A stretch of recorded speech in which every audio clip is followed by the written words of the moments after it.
The cold, unforgiving clank of iron chains echoed like a death knell as a condemned prisoner trembled, dragging his exhausted body toward the execution platform. Every agonizing, stumbling step left a grim trail of dark blood across the stone floor, his hands clenching in desperate pain under the apathetic gaze of the massive crowd. Stepping onto the high stage to preside over the grim spectacle, a formally dressed execution official calmly drew a gleaming pocket watch. With a sharp, practiced flick of his wrist, he snapped the golden timepiece open, letting its chain sway as he counted down the final, fleeting seconds of a doomed life. His booming voice suddenly tore through the tense silence, delivering a shocking declaration that even the late, revered emperor had fallen victim to the devilish allure of narcotics. Invoking the empire's most absolute and unforgiving laws, the official coldly condemned the man pinned beneath the towering, wooden frame of the guillotine. Paralyzed by the terrifying shadow of impending death, the shackled inmate sobbed and screamed out a pathetic, hopeless plea for just one more chance at life. His frantic begging was brutally cut short as the official mercilessly finalized the absolute, irrevocable penalty of death by beheading. The instant the damning verdict rang out, the thick rope restraining the grim reaper's blade was cleanly severed with a sharp, violent snap. The heavy steel plummeted with terrifying speed, bringing down a violent torrent of blood and decisively snatching away a life to seal the horrifying public execution. A deafening, frenzied cheer erupted from the bloodthirsty crowd, their faces twisting with extreme excitement as they celebrated the gruesome spectacle. Amidst that chaotic uproar, a vicious scream demanding more death pierced the air,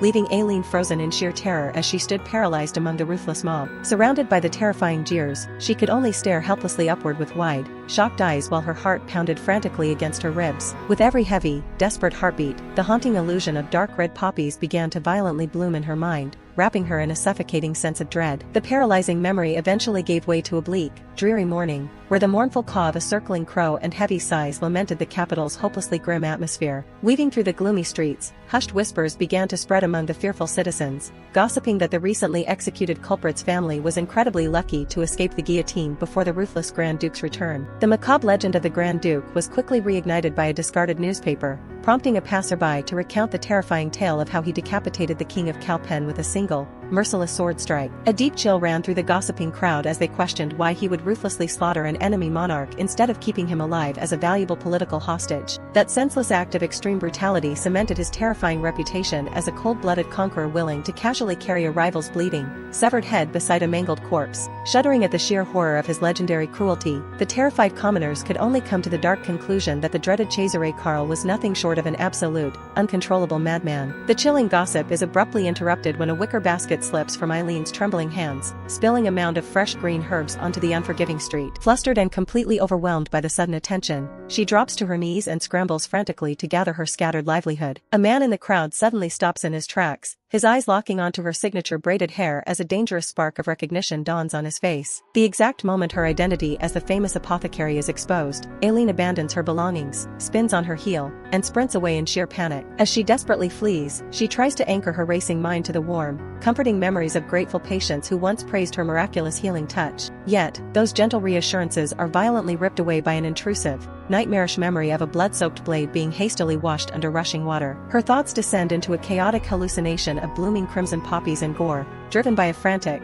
screaming voice promising that the grim task can be done. Suffocating under the inescapable weight of this dark trauma, Aileen breaks into a cold sweat, her face contorting in absolute, paralyzing agony. The horrifying flashback reaches its sinister peak as a fanatical voice echoes through her mind, swearing blind loyalty to a shadowy figure and declaring that every atrocity was committed for his excellence. Her debilitating panic brings her crashing back down to the ground, where her nightmare merges with reality as a polished leather shoe steps ominously into her path, looming like a predator over her cowering form. Jolted back to reality, Aileen scrambles past the towering stranger and breaks into a desperate sprint. Gasping for breath, she frantically reminds herself that her crucial research must be completed immediately. She hurries toward the local saloon, desperate to hide before anyone uncovers her true identity. Pushing through the entrance, Aileen steps cautiously into the eerie quiet of the deserted tavern. She pauses in the middle of the empty room, glancing around in deep, growing confusion. Venturing further inside, she quickly realizes that the heavy, unnatural silence is incredibly unsettling. She tries to rationalize the chilling emptiness, assuming the entire town attended the gruesome execution. However, an undeniable sense of lingering dread warns her that something is terribly wrong here. Drawn by a faint noise, she leans carefully against a closed wooden door to listen. Taking a tense breath, her trembling hand slowly reaches out to turn the brass doorknob. Swallowing her rising anxiety, Aileen grips the brass doorknob with hesitant, trembling fingers. She rattles the handle, the sharp metallic clacking echoing loudly down the otherwise silent hallway. Breathing a heavy sigh of relief, she realizes the lock is sealed and mocks her own paranoia. Her momentary comfort shatters instantly when the supposedly locked door suddenly creaks wide open. Aileen gasps in absolute shock, her body freezing in terror as she peers inside. A tall, imposing man stands completely still in the room, exuding a terrifying, dark authority. He delicately cradles a single, vivid red poppy within his dark, leather-gloved hand. Dressed in an immaculate noble uniform, the formidable stranger gazes back with chilling indifference. He slowly focuses his piercing, blood-red eyes on her, a dangerous smirk gracing his lips. In that paralyzing moment, Aileen realizes she has just stumbled upon Cesare Karl, the dreaded Grand Duke. Cesare coldly calls out her full name as Aileen stammers in absolute disbelief at his presence. He merely smirks at her visible terror as she frantically asks when he actually returned. Unamused by her frantic panic, Cesare chillingly asks if that is her only greeting for him. Snapping to attention, the terrified Aileen bows deeply and hastily stammers out congratulations on his victory. Ignoring her nervous praise, Cesare smoothly remarks that she did something quite adorable during his absence. Utterly bewildered by the bizarre statement, Aileen looks up and nervously asks exactly what he means. Dropping all pretense, Cesare bluntly accuses the trembling apothecary of secretly manufacturing illegal opium. Looming over her small frame, he watches coldly as she hopelessly stammers to form an excuse. His gaze hardens lethally as he warns that her lie about researching painkillers will completely fail. Aileen faces certain doom as Cesare ruthlessly reminds her of his absolute right to immediate execution. Overwhelmed by the terrifying threat, Aileen loses her grip and drops her herb basket. Her trembling legs completely give out,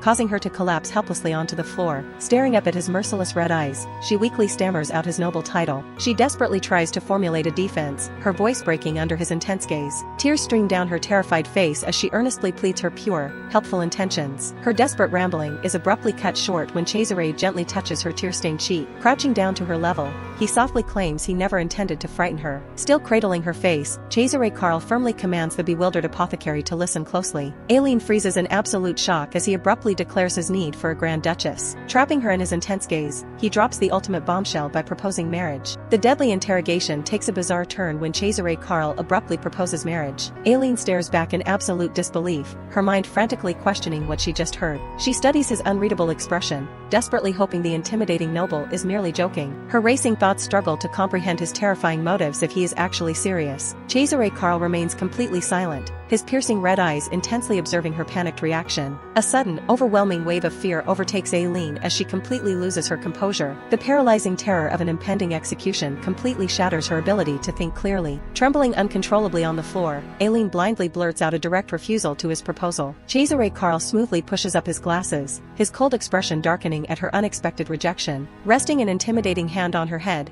Cesare Karl watches Aileen frantically retract her words. Cesare Karl coldly reminds her that refusing his offer guarantees a brutal, inescapable execution. He leans in closer, calmly demanding to know why she would reject a life-saving deal. Trembling violently, Aileen stammers that a high-ranking noble could never genuinely desire her. Her panicked, flushed eyes search his face as she desperately tries to understand his motives. Aileen tries to rationalize his bizarre request as a strategic necessity. Her voice trails off into helpless silence as she completely runs out of logical excuses. Closing the remaining distance, Cesare Karl gently tips her chin up to meet his gaze. Without another word, he leans down and forcefully captures her trembling lips. He deepens the intimate kiss, completely overwhelming her racing mind with his dominating, undeniable presence. The suffocating kiss left Aileen completely unable to resist, sealing her inevitable surrender to his dangerous marriage proposal. Pulling back from the intimate kiss, Cesare Karl unexpectedly demands Aileen become his proxy fiancée. Left completely breathless and flushed, Aileen stares back in absolute, speechless shock. Staring down with serious intent, Cesare Karl coldly demands confirmation of their dangerous new deal. Shortly after sealing the inescapable bargain, a royal carriage is immediately prepared to escort Aileen. A scarred knight named Sir Rotan introduces himself to securely transport her to the residence. Sitting quietly inside the moving carriage, Aileen gently touches her lips while addressing the knight. She stares thoughtfully downward, openly confessing to Sir Rotan about Cesare Karl's sudden marriage proposal. A sudden wave of confusion washes over Aileen as she questions the arrangement's suspicious simplicity. Sir Rotan calmly replies that her dire status as a condemned prisoner makes the decision obvious. Referencing the strict narcotics crackdown, he unexpectedly hands the bewildered Aileen a handful of colorful pills. Sir Rotan explains that Cesare Karl simply chose this efficient marriage to save her doomed life. Aileen quietly repeats the cold word, deeply pondering the ruthlessly calculated nature of his proposal. Gazing thoughtfully out the carriage window, she begins to carefully analyze the underlying political motives. She realizes her family's deep loyalties mean her shameful execution would directly tarnish his reputation. However, the sobering realization that this proposal stems entirely from pure efficiency brings bitter clarity. Aileen silently resigns herself to enduring a completely loveless marriage built strictly on political convenience. Despite her lingering inner turmoil, she acknowledges that her severe narcotic charges leave no alternative. A bittersweet memory resurfaces of her exhausting, secret research intended solely to assist the Grand Duke. The dark recollection reveals a vibrant red poppy falling ominously onto her blood-stained laboratory notes. Stealing her resolve, Aileen justifies her perilous experiments by recalling the desperate need for wartime painkillers. Shocked by his insight, Aileen nervously asks the knight how they discovered her dangerous secret. Sir Rotan notes that her diligent opium purchases made it entirely impossible to deceive Cesare Karl. He reassures her that Cesare Karl is acting entirely for her protection despite the heavy burden. Processing these overwhelming revelations, Aileen quietly admits that she desperately needs time to think. Her anxious mind briefly drifts to her father, knowing all too well his unforgiving nature. Shaking off her dark thoughts, she suddenly calls out to the knight to shift the conversation. Sir Rotan blinks in mild surprise as he turns his attention back to the young woman. Her face brightening, Aileen eagerly asks if all of his fellow knights are doing well. A warm smile crosses the scarred knight's face as he watches her accidentally drop a candy. He fondly shares that Diego prepared a rabbit doll for her as the carriage rolls onward. Meanwhile, back in the silent study, a towering grandfather clock ticks away the passing minutes. Cesare Karl stands quietly near the desk, calmly inspecting the contents of a scattered notebook. He carefully reviews Eileen's meticulous chemical diagrams and secret research notes on the forbidden narcotics. A faint, knowing smirk crosses his face as he reads her desperate justifications. Deciding he has seen enough for now,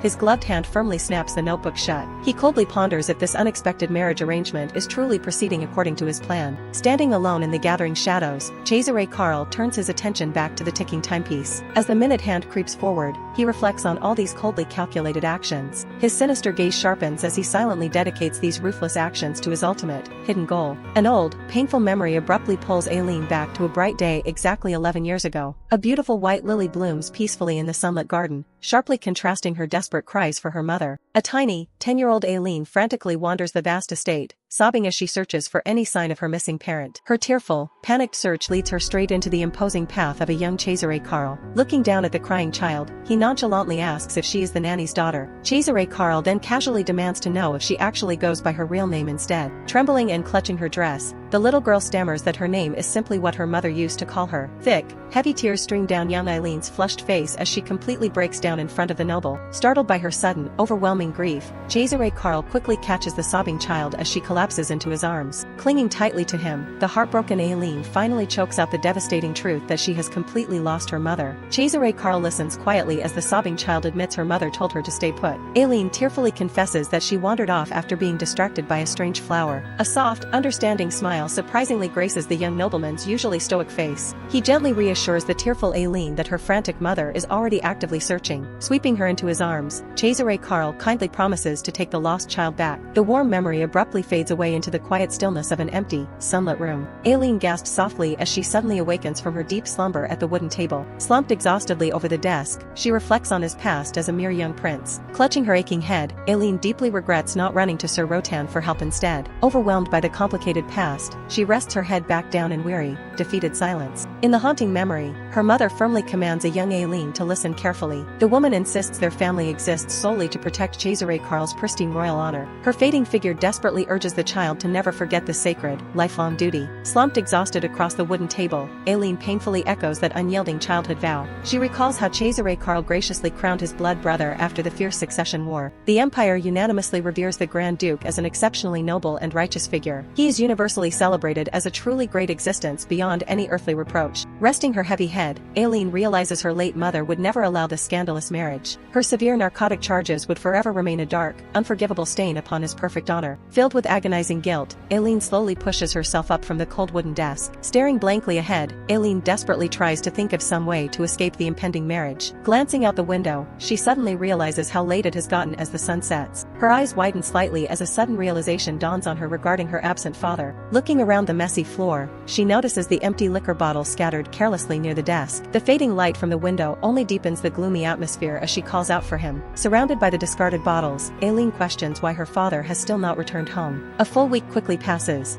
and Aileen soon finds herself wandering through a busy, brightly lit street. Strolling through the vibrant nightlife, she notices a man flirting casually with two laughing women. The women tease the handsome stranger, unaware of Aileen standing quietly nearby in her simple clothes. Watching the lively scene, she bitterly suspects her father is probably out gambling somewhere again. Hearing the loud street chatter, Aileen discovers that the Grand Duke is returning in triumph. She bitterly imagines her degenerate father foolishly celebrating a massive jackpot at the local tavern. Refusing to wait helplessly, Aileen firmly announces that she is stepping out for a bit. She painfully recalls collapsing in sheer disbelief upon hearing her father's dangerously absurd schemes. She realizes with absolute dread that her father secretly visited His Excellency that rainy day. Aileen anxiously concludes that securing those gambling funds must have required a terrible, hidden price. Determined to minimize the damage, she resolves to recover whatever money her father has left. She bravely marches down the bleak street, refusing to trouble Cesare Karl any further. As she distractedly mutters the knights' names, a sinister hand reaches toward her dropped candy. Aileen freezes in sudden terror as a menacing thug violently yanks her hat from behind. The rough hand brutally yanks the cap off her head, sending her long wavy hair cascading down. Stunned and disoriented, Aileen immediately demands to know the identity of her sudden attackers. The malicious thugs simply sneer, mockingly questioning how anyone could hide such beauty behind a messy disguise. Losing her balance, Aileen lets out a sharp cry as her ankle twists painfully on the cobblestone. One of the men aggressively grabs her shoulders, leering down at her terrified face. He deeply inhales her scent, crudely noting that he had been wondering where that sweet smell originated. As the frightened Aileen struggles to break free, a sudden, powerful grip clamps onto the thug's arm. A tall, reddish-brown-haired man easily pulls her back into his chest, mockingly declaring that all the trash has gathered here. Heavy boots step forward as a mysterious man confidently remarks about a foul stench. The three menacing thugs recoil in fear as he coldly mocks them as gathered trash. Keeping Aileen safely behind his back, he scolds the thugs for harassing a defenseless woman. He flashes a fierce smirk while eagerly threatening to completely punish their rotten mindsets. Before he can attack, Aileen hesitantly interrupts to ask if he is Sir Diego. The reddish-brown-haired man immediately freezes and looks down at Aileen in pure surprise. A completely blank expression washes over his face as he slowly processes her unexpected question. He suddenly shrieks Aileen's name in absolute, wide-eyed shock at the startling realization. Sir Diego wildly recoils in utter panic upon finally recognizing the young woman. Taking advantage of the knight's sudden panic, the terrified thugs immediately flee the dark alleyway. The scene shifts to a well-lit tavern as Sir Diego loudly voices his disbelief over the chaotic encounter. Sitting across from her, the knight frantically scolds Aileen for wandering alone in such a dangerous place. He urges her to catch her breath, fiercely vowing to capture those vile scoundrels somehow. Aileen hesitantly interrupts his passionate rant, leaving Sir Diego to pause and nervously ask what she needs. She directly questions why he is currently hanging around a lively, bustling cabaret stage. Sir Diego immediately flinches in his seat as the compromising reality of his location fully sets in. Awkwardly attempting to laugh it off, the flustered knight completely shatters his confident facade. He nervously stammers out a frantic lie, insisting to Aileen that he was actually working strictly on duty. Unconvinced, Aileen skeptically presses him on whether his supposed duty was truly in such an establishment. Sir Diego mentally curses, realizing that any further explanation will only make him sound incredibly suspicious. Aileen earnestly asks Sir Diego if he has seen her missing father over the past week. She explains she braved the dangerous alleyway specifically because she was certain he was there. Desperate to deflect her questions, the nervous knight quickly offers her a drink instead. To his absolute shock, Aileen grabs a large wooden mug and aggressively chugs the strong beer. Heavily flushed, she violently slams the empty mug onto the table and forcefully demands answers. Aileen leans across the table, locking her intense, intoxicated gaze onto the profusely sweating knight. She sharply accuses him of hiding the truth and demands to know the exact reason. Suddenly, Cesare Karl silently appears out of nowhere, leaning his face dangerously close to hers. The intimidating noble comfortably leans over her shoulder, leaving Aileen completely frozen by his unexpected arrival. Breaking the sudden tension, Cesare Karl firmly commands the flustered young woman to eat. A plate of warm chocolate chip cookies is gently served despite the lack of tea. Aileen stares downward, feeling her cheeks burn with intense embarrassment over her previous drunken outburst. Mortified by her reckless behavior, she silently questions why this awkward encounter had to happen. She desperately slumps forward, feeling utterly pathetic while worrying Cesare Karl must think poorly of her. Aileen hesitantly peeks through her messy hair with cheeks still flushed from lingering embarrassment. Her gaze immediately lands on Cesare Karl standing quietly in the dimly lit room. Leaning back in her chair, Aileen softly calls out his formal title to break the silence. Looking down with a serious expression, Cesare Karl calmly brings up her earlier chaotic behavior. Cesare Karl intensely locks his piercing red eyes with Aileen's wide, anxious gaze. Suddenly, a surprisingly warm and gentle smile spreads across Cesare Karl's usually intimidating face. Without any further explanation, he directly feeds a chocolate chip cookie to the bewildered Aileen. Sitting comfortably beside her, Cesare Karl commands her to eat while she questions his softness. Aileen stares blankly ahead, completely bewildered while questioning if this gentle moment is mere imagination. Completely flustered by his unexpected touch, Aileen frantically jerks back to wipe her own lips. He calmly settles back against the couch, watching her with a newfound, gentle amusement. Noting her anxiety, Cesare Karl sincerely reassures her that he would never intentionally harm her. Aileen slowly looks up into his sincere gaze, desperately searching for any sign of deception. Staring deeply into her eyes, Cesare Karl unexpectedly proposes a single,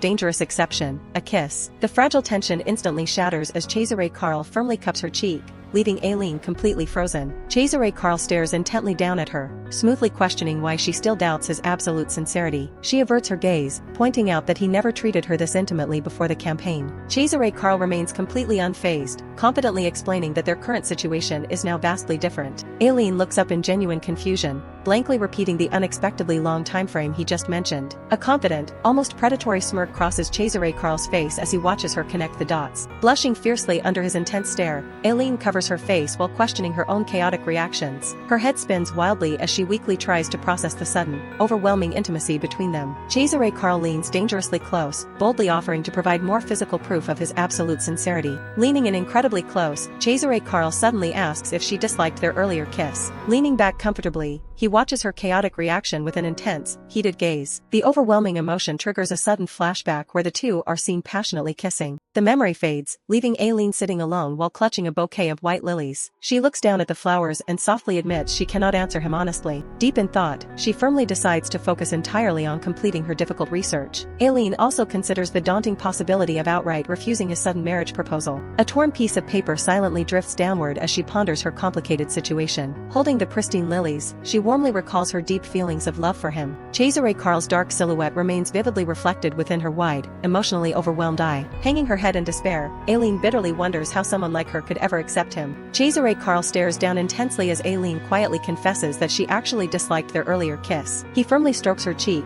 dangerously warning her not to close her eyes when she lies. Looking away nervously, Aileen quietly stammers that her previous statement wasn't completely a lie. An amused smirk immediately replaces his anger as Cesare Karl casually suggests she just keep practicing. Surprised by his sudden amusement, Aileen stares up at him in sheer disbelief and deep embarrassment. She suddenly covers her mouth in shock, panicking entirely as she struggles to process his bluntness. Suddenly, Cesare Karl shifts his weight and practically traps Aileen against the fabric of the couch. With nowhere to run, Aileen nervously covers her burning face while frantically urging him to stop. Her protests are completely ignored as Cesare Karl leans down to initiate another surprisingly intense kiss. Cesare Karl leans in to deeply kiss her neck, leaving Aileen completely overwhelmed and flushed. He smoothly slides his hand around her waist, making Aileen's eyes widen in sheer shock. Completely overwhelmed by the intense intimacy, Aileen frantically urges him to stop right now. Cesare Karl abruptly pauses, resting his head heavily against her shoulder with a frustrated sigh. Her anxious thoughts are completely interrupted when he suddenly intertwines his fingers firmly with hers. He softly calls her name, firmly commanding her to enter the imperial palace tomorrow. He gently lifts her fingers, kissing her knuckles with unexpected, overwhelming passion. Staring intensely into her eyes, Cesare Karl firmly commands Aileen to come to him. Kneeling gracefully before her, he gently holds Aileen's hands while sincerely awaiting her final response. Hidden in the shadowy alleyway, the assigned knight loudly confirms the strict escort order. Grabbing his red hair in frustration, Sir Diego bitterly curses encountering Aileen during his night shift. Staring toward the waiting carriage, Sir Diego loudly complains that Rotan should have been caught instead. He finally lets out a heavy,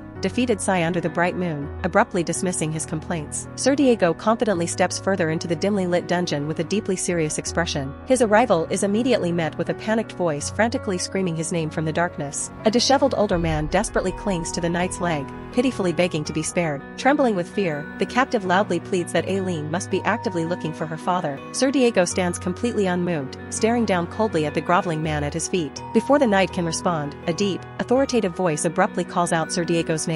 Casually wiping fresh blood from his face, Cesare Karl sternly forbids giving Aileen any more alcohol. Heavy footsteps echo ominously as the terrified prisoner helplessly listens to the continued, strict decree. Sir Diego dutifully confirms the command while Cesare Karl violently grabs the older man's hair. Ignoring the agonizing pleas, Cesare Karl darkly asks if the father has anything left to sell. Sir Diego watches cautiously as Cesare Karl chillingly remarks that the brutal interrogation has barely begun. Cesare Karl flashes a chillingly pleasant smile while casually pressing a bloody tool against his victim. The battered prisoner frantically begs for mercy while his captor maintains a terrifyingly calm demeanor. The dark atmosphere abruptly shifts backward 6 months to the brutal subjugation of the Kalpen kingdom. A massive explosion violently rips through the smoky sky as the relentless war aggressively rages on. Armed imperial soldiers march triumphantly through the ruined palace halls surrounded by defeated enemy guards. The defeated king kneels helplessly on the debris-covered floor as the brutal subjugation is announced. A gloved hand smoothly slides down, revealing Cesare Karl's chilling, blood-red eye in the darkness. Back in the capital, Sir Diego solemnly confirms that 7 full years have finally passed. A subtle, dangerous glint flashes in Cesare Karl's eyes as his long absence is noted. Staring coldly down at the trembling Kalpen king, Cesare Karl unleashes a cruel, triumphant laugh. The terrified king desperately begs for his life as a sharp blade presses his throat. A swift, brutal strike instantly decapitates the defeated ruler in a sudden burst of violence. A massive spray of blood splatters across the room as the shadowed body instantly collapses. The ornate golden crown lands heavily in a dark pool of freshly spilled blood. Cesare Karl stands completely silent while his blood-drenched sword drips in the grim aftermath. He slowly looks up with a blood-splattered face, his intense red eyes showing absolute ruthlessness. A subordinate knight respectfully suggests that keeping the defeated king alive could have been strategically useful. Completely ignoring the tactical advice, Cesare Karl abruptly declares his firm intention to marry Aileen. Sir Diego turns his head in sheer panic,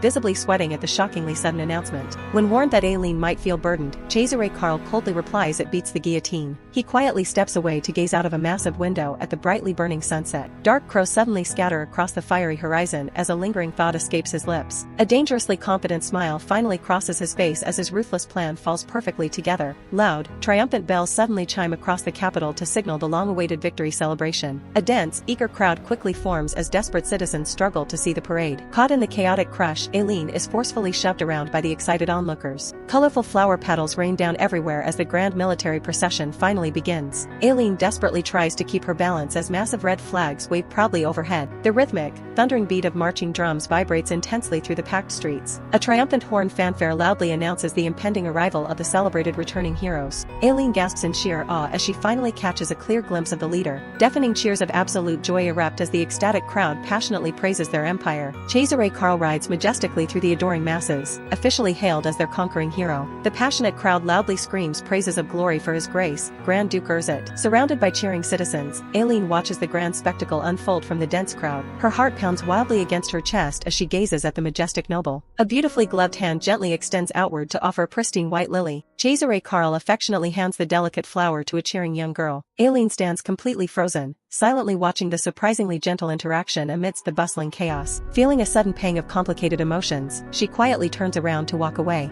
A confident, knowing smile crosses Cesare Karl's face as his intense gaze locks onto her. He suddenly leaves the procession to directly approach Aileen, gently offering her a white lily. The ecstatic crowd praises his thoughtful gesture as he returns wearing a matching white lily. A soft gasp escapes Aileen as she completely freezes under the weight of the memory. Above the murmuring crowd, Elrod watches expectantly from the grand balcony with her opera glasses. From her high vantage point, she silently observes Cesare Karl handing the lily to Aileen. Lowering her gold opera glasses, Elrod stares in breathless shock at his incredibly bold gesture. The overwhelming flashback finally ends as Cesare Karl sends a lavish delivery of dresses and jewels. A royal carriage waits outside while excited maids urgently announce the rapidly approaching victory banquet. Aileen sits huddled anxiously on the couch as the flustered maids frantically offer their assistance. Still deep in thought, she quietly recalls a crucial piece of advice regarding her situation. A childhood memory suddenly echoes in her mind, firmly reminding her to prove her usefulness. Aileen carefully removes her round glasses, her wide eyes reflecting a sudden, unwavering determination. A traumatic memory resurfaces as a cruel voice orders her to keep her shameful eyes hidden. An abusive figure menacingly holds out the round glasses to forcefully enforce her strict command. The haunting memory coldly demands if Aileen truly understands the gravity of the harsh warning. Snapping back to reality, the concerned maid expresses utter confusion at her sudden, defiant action. Brushing off the hesitation, Aileen firmly stands up to request help with her new dress. The scene shifts shifts to the victory banquet where gossiping nobles eagerly discuss the parade incident. Chatting cheerfully, the curious guests naturally assume the mysterious lady belongs to a prestigious family. Rumors wildly spread through the hall as they enthusiastically speculate about their future Grand Duchess. Arriving at the lavish celebration, Aileen silently overhears the incredibly envious murmurs directly surrounding her. The elegant nobles continue to socialize joyfully,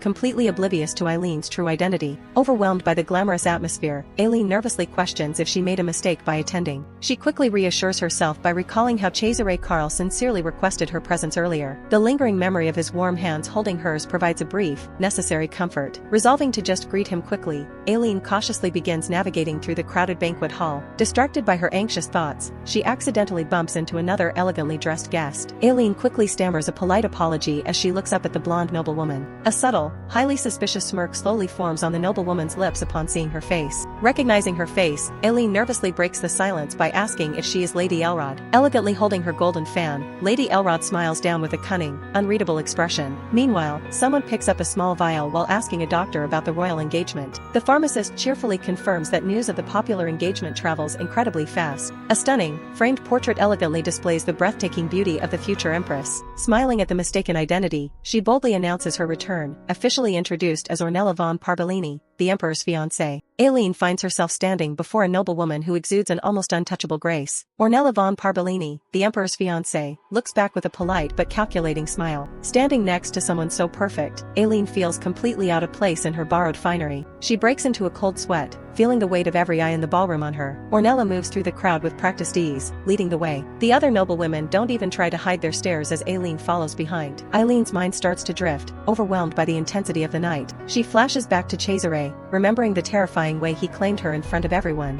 Ornella continues her social rounds, though her focus remains sharp. Aileen stands awkwardly on the sidelines, feeling like a specimen under a microscope. Ornella says something with a smile, but it feels more like a test than a greeting. Aileen looks down, her anxiety only growing as the party continues. She catches the sharp, judgmental glint in the eyes of the women around her. The whispering behind fans starts up again the moment she looks away. The crowd seems to close in, their gossip practically vibrating in the air. Ornella's expression hardens for a split second, taking in the scene. Aileen looks like she's one wrong word away from a total panic attack. She's trapped in a world where every gesture is a weapon. The local ladies keep their distance, content to judge from afar. Ornella remains the picture of icy composure through it all. A tall man in a dark military uniform suddenly approaches, cutting through the tension. Aileen looks up, realizing it's Sir Rotan. Rotan towers over the small apothecary, his presence demanding immediate attention from the room. The nearby noblewomen can't help but watch, their fans working overtime. Rotan begins to lead Aileen away from the center of the judgmental crowd. Ornella watches them walk off, her gaze unreadable. Other noblemen keep an eye on the Duke's chosen woman as she moves through the hall. Rotan guides her toward a quieter area,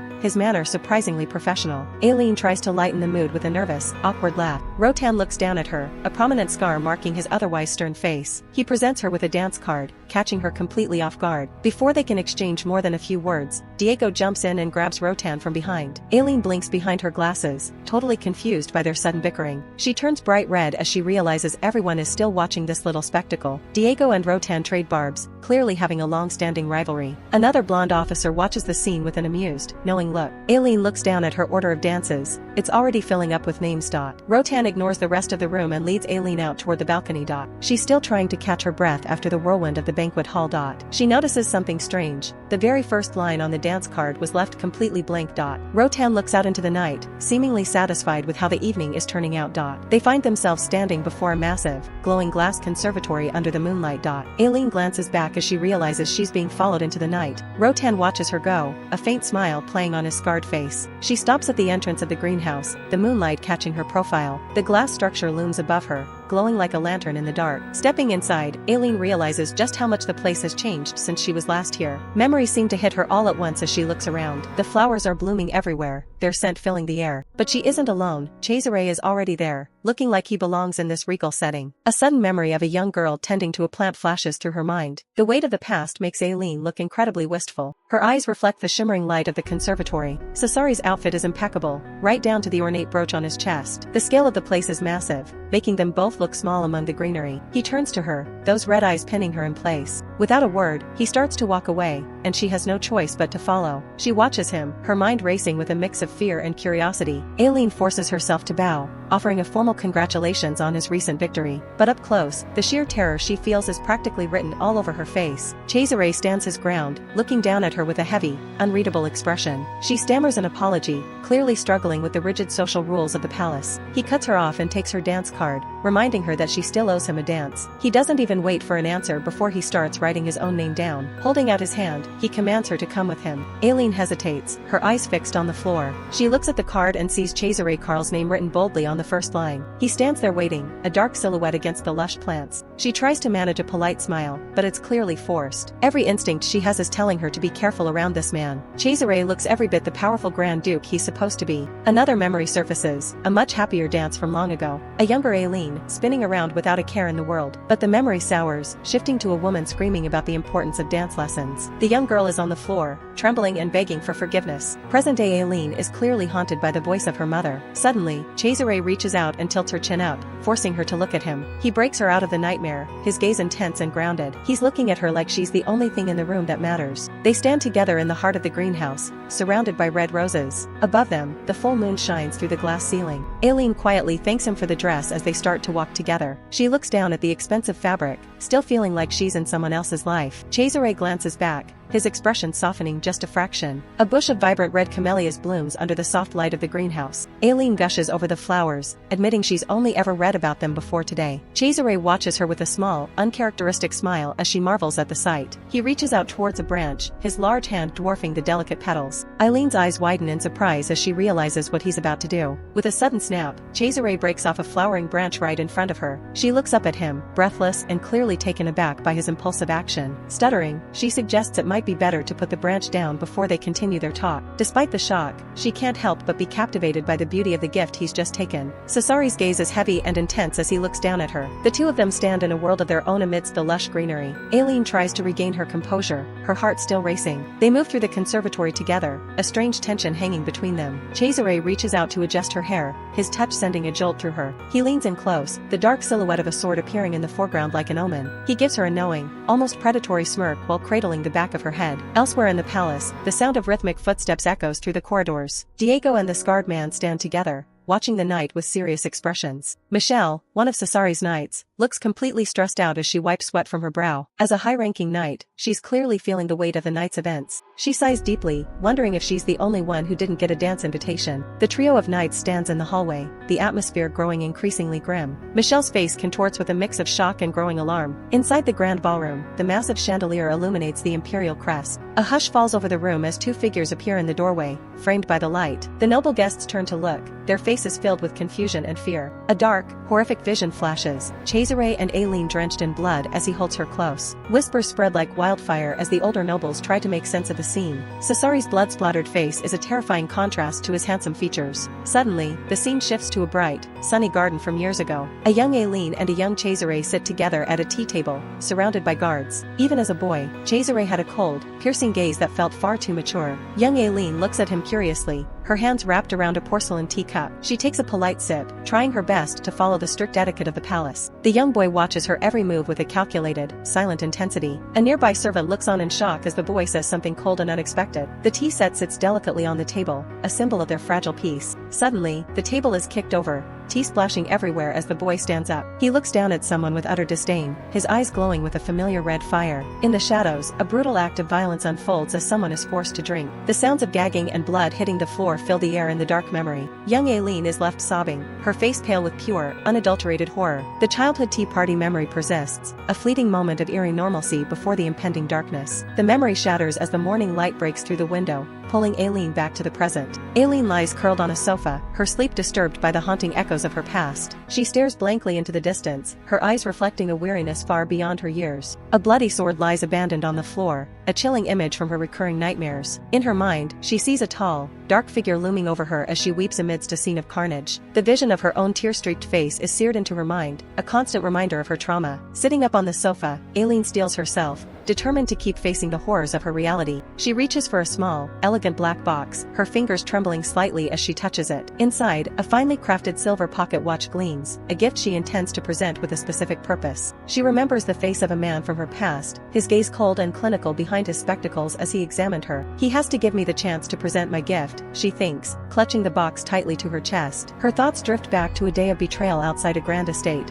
where the question of Baron Elrod's whereabouts was raised. A man draped in a garish leopard-skin coat had approached her, exuding a revolting sense of entitlement. Aileen had looked at him with confusion, her voice small as she asked for clarification. The man's mouth twisted into a jagged, yellow-toothed grin as he looked her over with predatory eyes. He had lunged forward, grabbing her roughly as the world around her began to spin in terror. Her heart hammered against her ribs, the sound of her own fear echoing in her ears as he loomed over her. His daughter, the man had chuckled, his voice oily and full of malice. Aileen Elrod, whom he sold to me, he declared, shattering her world with the truth of her father's betrayal. The word sold echoes through her consciousness, a jagged memory reflected in the wide, horrified pupil of her eye. Baron Elrod, Eileen's father, flips through some papers while wearing a flashy leopard print coat. He tells someone he'll be back in 3 days to finalize the deal. On the desk sits the legal document that essentially sells his daughter off, signed clearly with the name Elord. Aileen stands out on the balcony, her dress fluttering in the breeze as she deals with the weight of her father's betrayal. She looks completely drained, wondering why her own family would treat her like property. Her mind drifts back to the moment Cesare Karl cornered her in her shop, kneeling before her like a predator. He gave her a chilling choice between 2 very different fates. Either she'd face the executioner's blade for her research, or she'd be sold off to the highest bidder. Back in reality, a gloved hand sets a tray of tea and sweets down on the table. This is Sonio, Cesare's personal steward, and he introduces himself with a polite, practiced bow. Aileen quickly apologizes for being distracted, but the old man tells her there's no need for apologies. He notices her hands trembling as she nervously touches a small box on her lap. He gives her a kind smile, encouraging her to relax and treat him with the same familiarity she once did. Aileen looks up, her eyes full of uncertainty about the man who now controls her future. Sonio admits it'll be hard to see the Grand Duke today, so he brought some treats from a new shop to help her settle in. She sits alone in the lavish room, looking tiny compared to her grand surroundings. She stares out at the vast estate, realizing just how much her life has changed in a single day. She thinks about Cesare and how he was never the kind of man someone like her was supposed to cross paths with. A wave of regret hits her as she remembers all the times she tried to turn down his proposals. She can't stop replaying that moment he knelt in front of her, making his intentions clear. In her memory, his gaze was piercing, as if he knew she had no real choice in the matter. She looks at a family portrait where her father's face is nothing but a black smear, representing her hatred for him. The idea of being forced into this marriage feels like her entire life is being torn apart. Suddenly, a familiar voice calls out her name, breaking her out of her dark thoughts. It's Cesare, looking striking in a white military uniform as he approaches her. He stops right in front of her, his intimidating presence filling the space between them. Aileen looks up at him, her cheeks flushing pink as she struggles to keep her composure. He explains that he came to give her a gift, something he couldn't present at the banquet earlier. He holds out a small, dark wooden box with steady hands. Aileen opens it to find a stunning silver pocket watch resting on red velvet. Cesare looks away for a second, his posture a bit more relaxed than usual. She starts to stammer, thinking the gift is far too expensive for her to accept. To her surprise, a warm, genuine smile spreads across the Grand Duke's face. The sudden kindness is the breaking point, and a single tear rolls down Eileen's cheek. Seeing her cry catches him off guard, and he immediately moves to see what's wrong. She tries to hide her face in her hands, embarrassed by her sudden outburst. Cesare gently takes her wrist, telling her he can't bring himself to be angry when she's crying. He looks at her with a softness that contradicts his reputation as a ruthless warrior. Standing together by the window, he asks her why she's so upset. Aileen just keeps crying, her heart heavy with the weight of her father's betrayal. Cesare's expression turns serious as he watches her. He asks her if she's really that upset about marrying him instead of the aging swine her father chose. He gives her a small, confident smirk, as if he already knows the answer. Cesare leans in close, his voice a low hum as he asks her what their next move should be. Aileen looks away, her hands trembling on the table as his hand covers hers. She can barely find the words to answer him. He doesn't let her off the hook, pressing her to admit she knows exactly what he wants. The ultimatum is simple. Her only way out of her current predicament is to marry him. A golden light fills her vision as she remembers him pulling her close, a moment of forced intimacy that felt almost like a dream. His face is inches from hers, challenging her to say she still wants to refuse him while her heart races. That question haunts her for the rest of the day, repeating in her head like a broken record. Cesare gives her a satisfied look, knowing he's already won the battle of wills. Finally, the words spill out.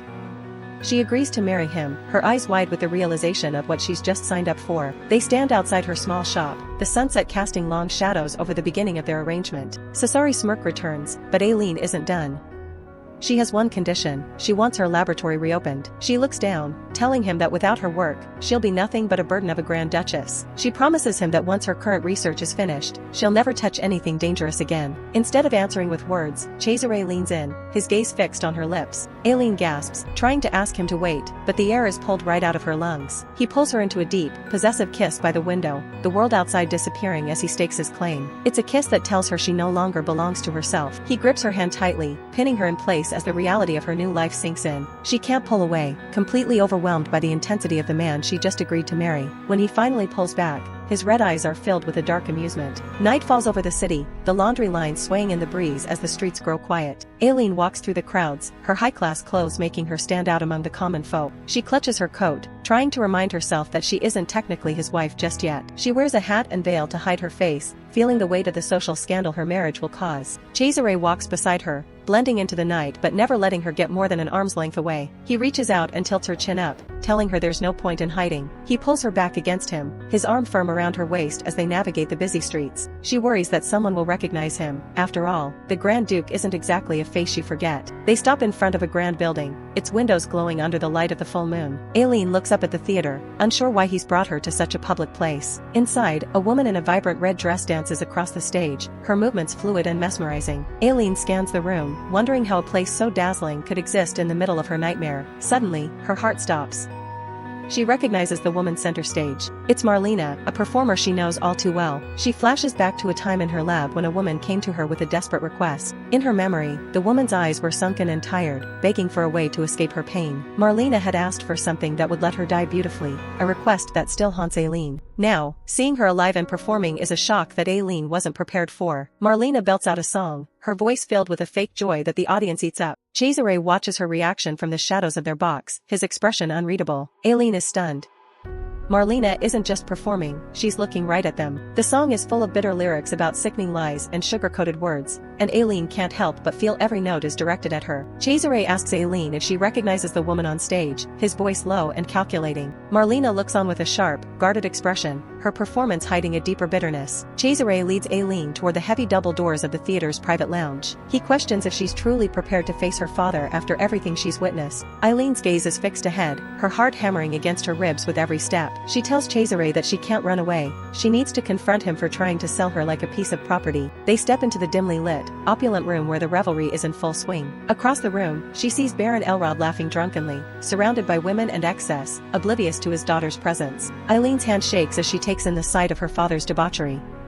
Cesare tells her to just get it over with. Cesare's expression is cold, his patience for the Baron having long since evaporated. The sight triggers a visceral reaction in Aileen, her eyes wide with a mixture of betrayal and old, buried pain. She struggles to find her voice, the words Lord Cesare barely a whisper as she looks at the man who holds her future. On the floor, a spilled bottle of expensive wine seeps into the wood, a perfect metaphor for her family's wasted fortune. She begins to stammer, unable to reconcile the image of her father with the man she once knew. Memories of him flash through her mind, painful and sharp, as she thinks of how much he's changed. Cesare watches her, a small, knowing smirk playing on his lips as if he expected this exact reaction. He reaches out a large, steady hand, his presence the only thing grounding her in the moment. He pulls her into his chest, covering her eyes so she doesn't have to see any more of her father's shame. His grip is firm, a shield against the world that has treated her so poorly. He leans down and tells her to just breathe, his voice surprisingly gentle amidst the chaos. In the darkness of her closed eyes, a memory from her childhood surfaces, a room bathed in cold moonlight. She remembers her mother's voice, hollow and tired, accusing her father of his infidelities. The scent of a woman who wasn't her mother had always lingered on him, a constant reminder of his betrayal. She remembers her mother lying in bed, broken by the knowledge of where he had been spending his nights. Her mother had wondered why he wouldn't even share a bed with her anymore, her voice filled with despair. Her father's lies had been so convincing back then,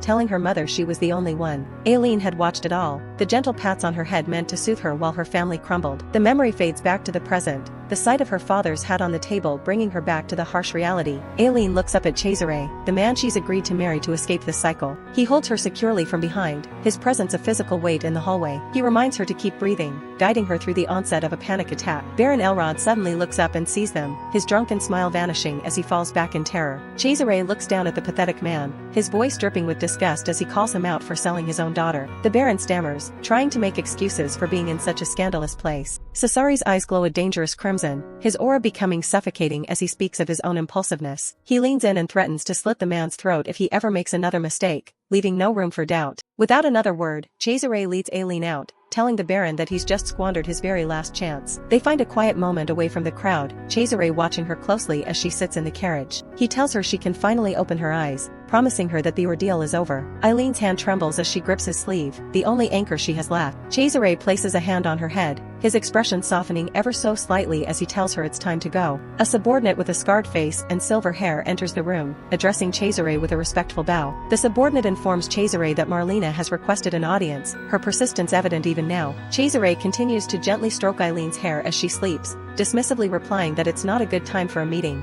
Later, the scarred subordinate stands before Cesare in the study, remarking that his treatment of Baron Elrod was surprisingly cruel. He points out that Cesare knew the Baron would be there and could have easily prevented the distressing meeting. Cesare admits he held back his temper, noting that the original plan was for Aileen not to see her father in such a state at all. He watches Aileen sleep, confessing that seeing her face has somehow softened his usually cold and ruthless heart. The subordinate listens, a serious expression on his face, as Cesare explains that confronting her father was ultimately Aileen's own wish. Cesare remains by her side, his gaze fixated on the woman who has unexpectedly disrupted his life and plans. The image of Marlena lingers in his mind, a woman who clearly has no intention of backing down easily from her goals. He orders the subordinate to allow Marlena to meet Aileen, believing she will prove useful in his broader political schemes. A predatory smirk touches his lips as he reasons that this will ensure Aileen has no chance to reconsider their marriage. Aileen's eyes flutter open, the soft light of the room filtering through her lashes as she begins to wake. She sits up abruptly in bed, a sharp gasp escaping her as she jolts awake from a troubled and restless sleep. She buries her face in her hands, her breath hitching as the weight of the previous night's events crashes back down on her. She remembers the comfort of Cesare's hand on her head, feeling a surge of embarrassment for acting so vulnerable in front of him. Trembling, she tries to steady herself, her mind racing with the implications of the marriage contract she's agreed to. A sudden, thunderous knocking at her door startles her, followed by a voice calling out her name with urgent intensity. Aileen's breath hitches, her eyes wide with apprehension as she wonders who could be seeking her out so early in the morning. She tentatively opens the door, pushing her glasses up as she finds herself face to face with an unexpected and noisy crowd. Outside, a swarm of reporters shout questions about her sudden engagement to Grand Duke Cesare, clamoring for a statement. Aileen is paralyzed by the noise and the flashing lights, completely overwhelmed by the sudden and intrusive public scrutiny. Suddenly, a figure in a black military uniform steps forward from the shadows, raising a gun high into the air. The crowd recoils in shock as the loud crack of the weapon echoes through the hallway, momentarily silencing the chaos. A female knight with long dark hair and piercing blue eyes stares down the crowd, her expression one of cold, unwavering authority. Aileen is completely lost. Her friend Marlena is practically on top of her, freaking out. Outside the shop, a massive crowd is trying to push their way in. Marlena is out there screaming at the top of her lungs that she knows Aileen personally. She manages to get inside and starts ordering the staff around, claiming she has the Grand Duke's permission. She's dressed like a high-end performer and isn't taking no for an answer. They finally get a moment of peace to sit down together in the back. Marlena looks Aileen in the eyes, her expression totally serious. She shouts that everything about this situation is completely wrong. She whips out a newspaper and shoves it right in Aileen's face. The front page headline says it all: Aileen is officially the Grand Duke's future wife. Aileen can barely process it, wondering why this is happening so suddenly. She stares at the ink on the paper, her heart probably sinking. She clasps her hands tight, wondering how her life turned into this mess. Marlena asks if she was forced into this by some kind of threat, but instead of a heavy confession, they just fall into their usual small talk over tea. Marlena thinks back on how weird it is that a poor apothecary serves such high-quality desserts, and how she used to find Aileen's rambling stories about herbs incredibly boring, but Aileen would always just keep talking about blood circulation and relaxation while brewing her tea. She asks Marlena how the new blend tastes. Marlena takes a sip, feeling the warmth of the tea and the company. Those simple checkups eventually became the one thing she looked forward to. They made her feel like life was actually worth living again. She leans into her friend, finding comfort in the only person she trusts. Aileen looks her in the eye and tells her that becoming the Duchess was her own choice. She explains that the Grand Duke covered her father's massive debts and protected her. Since he needed a wife for political reasons, he offered her the position. She seems to have accepted her fate, even if it feels a bit forced. They sit together in silence, the weight of the future hanging over them. Meanwhile, over at the palace, music fills the air as someone plays the piano. It's Cesare, lost in the melody in a massive, impressive, sunlit room. He looks surprisingly calm for a man who just announced a forced marriage to the whole empire. A voice breaks his concentration, complimenting the depth of his performance. It's his twin brother, Emperor Leon, sporting a serene but calculated smile. Leon brings up the marriage, mentioning that people think keeping Aileen around will only lead to misery. Cesare takes a sip of his tea and admits that after 7 years, he's finally changed his mind. The emperor shifts the topic to the Senate speaker, noting that dealing with him won't be simple. He casually snaps a cookie in half, mentioning that the speaker is about to make a move. Specifically, he's worried about what the speaker's unhinged son-in-law might do. The two brothers sit in their high-backed chairs, plotting the next move in their game of power. Cesare pulls out his pocket watch, his mind clearly on something, or someone, else. He stares at the ticking seconds, his expression dark and unreadable. Cesare's hand tightens around his pocket watch as he reflects on his ultimate goal. He smirks, his red eyes gleaming with the ambition to take the Trajan Empire into his own hands. The sun begins to set over the city, casting long shadows from the balconies. Back at the apothecary, Aileen waves a final goodbye to her friend Marlena. Marlena is still leaning in close, her expression heavy with a secret she's desperate to share. She wrings her hands, clearly terrified of the man Aileen is about to marry.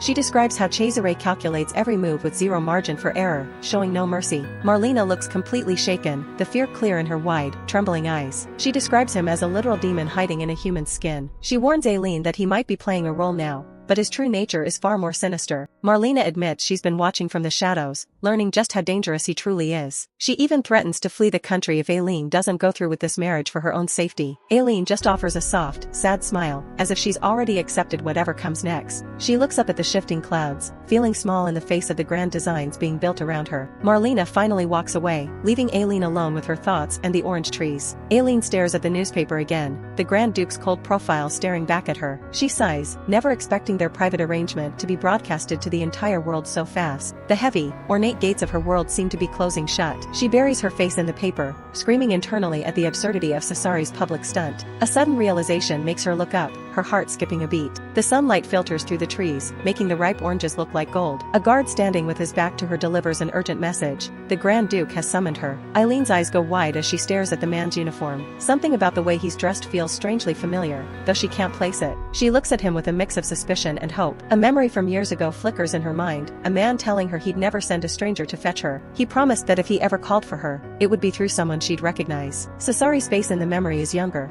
but his red eyes are just as piercing as he asks if she understands. In the present, she clutches the newspaper tight, deciding to trust this messenger. She asks him to wait just a moment while she gets ready to leave, but as she turns, the guard's grip tightens around her arm, his intentions suddenly clear. Her eyes widen in shock as the betrayal sinks in. A rough cloth is pressed against her mouth, cutting off any chance for a scream. Her glasses clatter to the ground as the world fades into a hazy blur. The sensation of ropes around her wrists sends her spiraling back into a nightmare from 4 years ago. Once again, she's a terrified girl huddled in the dark, her eyes covered and her voice failing her. Back then, a hand had reached through the gloom, seeking her out. Tears had soaked through her blindfold as she waited for her fate to be decided. It was him, a younger, bloodied Cesare who looked like he'd abandoned everything just to find her. She had wept with relief, having heard rumors that the prince had deserted the war just to save her. He had worked quickly and silently to free her from her bonds. That day, he had been her savior, even if he looked more like a monster than a man. Cesare's voice is a low murmur, bloodstains on his collar showing the price he paid to get here. He reaches out with a steady hand, gently stroking Aileen's hair as she stares up at him in disbelief. The young prince kneels before her,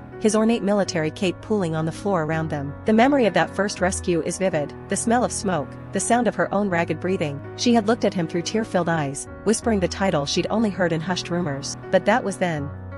In the present, heavy footsteps echo on the cold stone floor of her prison. Aileen lies bound and helpless as her captor looms over her, a cruel smile twisting his face. He watches her with predatory amusement, mocking her for finally waking up. A black leather boot stops just inches from her face, a silent threat of violence. Aileen's gaze remains fixed on the ground, her heart hammering against her ribs. The kidnapper draws a long, thin blade, the steel catching the dim light of the room. He tests the edge of the sword, his eyes reflecting a deranged kind of glee.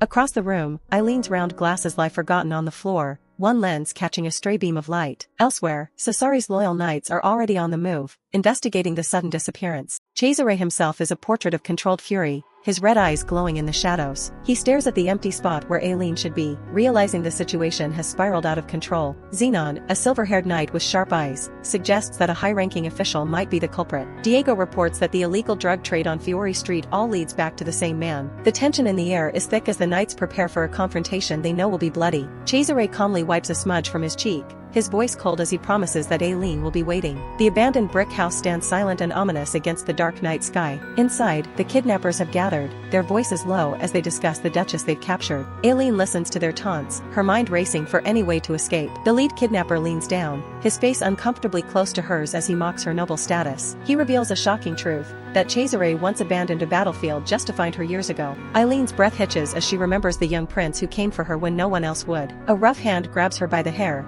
forcing her to look up at her tormentors. The sound of a sword being unsheathed rings out, sharp and final. The kidnapper laughs, a jagged sound that chills Aileen to the bone. He rages against Cesare, blaming the Grand Duke for ruining his life. He pins Aileen to the floor, asking if it would only be fair for Cesare to lose something precious too. A vision of a sunny afternoon under an orange tree flickers in Aileen's mind. She remembers Cesare's promise, if she stayed still and waited, he would always come to her rescue. The image of the young prince in his red-lined cape is like a beacon of hope in the darkness of the cellar. Aileen clings to that promise, whispering to herself that he will come. A small, defiant smile touches her lips, even as a tear rolls down her cheek. She looks her captor straight in the eye, declaring that his grace never lies. The men burst into mocking laughter, finding her faith in the wicked husband hilarious. One of them reaches out to touch her face, his eyes full of malicious intent. But Aileen doesn't cower, she spits directly into the man's face with everything she has. The kidnapper freezes, the shock of the insult slowly turning into a murderous rage. Aileen's voice is a scream of pure defiance as she tells the man to get his filthy hands off me. The kidnapper's hand is a blurred streak of motion as he draws back, his face contorted with a sudden, violent rage. He slams Aileen down, his weight pinning her to the floor as his partners watch in confused silence. One of the other men stammers out a question, sensing that things are quickly spiraling out of control. Aileen squeezes her eyes shut, the hot tears finally spilling over as she braces for the worst. She looks up at her captor, her breath coming in shallow hitches while her face flushes with a mix of fear and indignation. The lead kidnapper lets out a low, guttural snarl, his eyes bloodshot as he leans into her personal space. He grabs her by the jaw,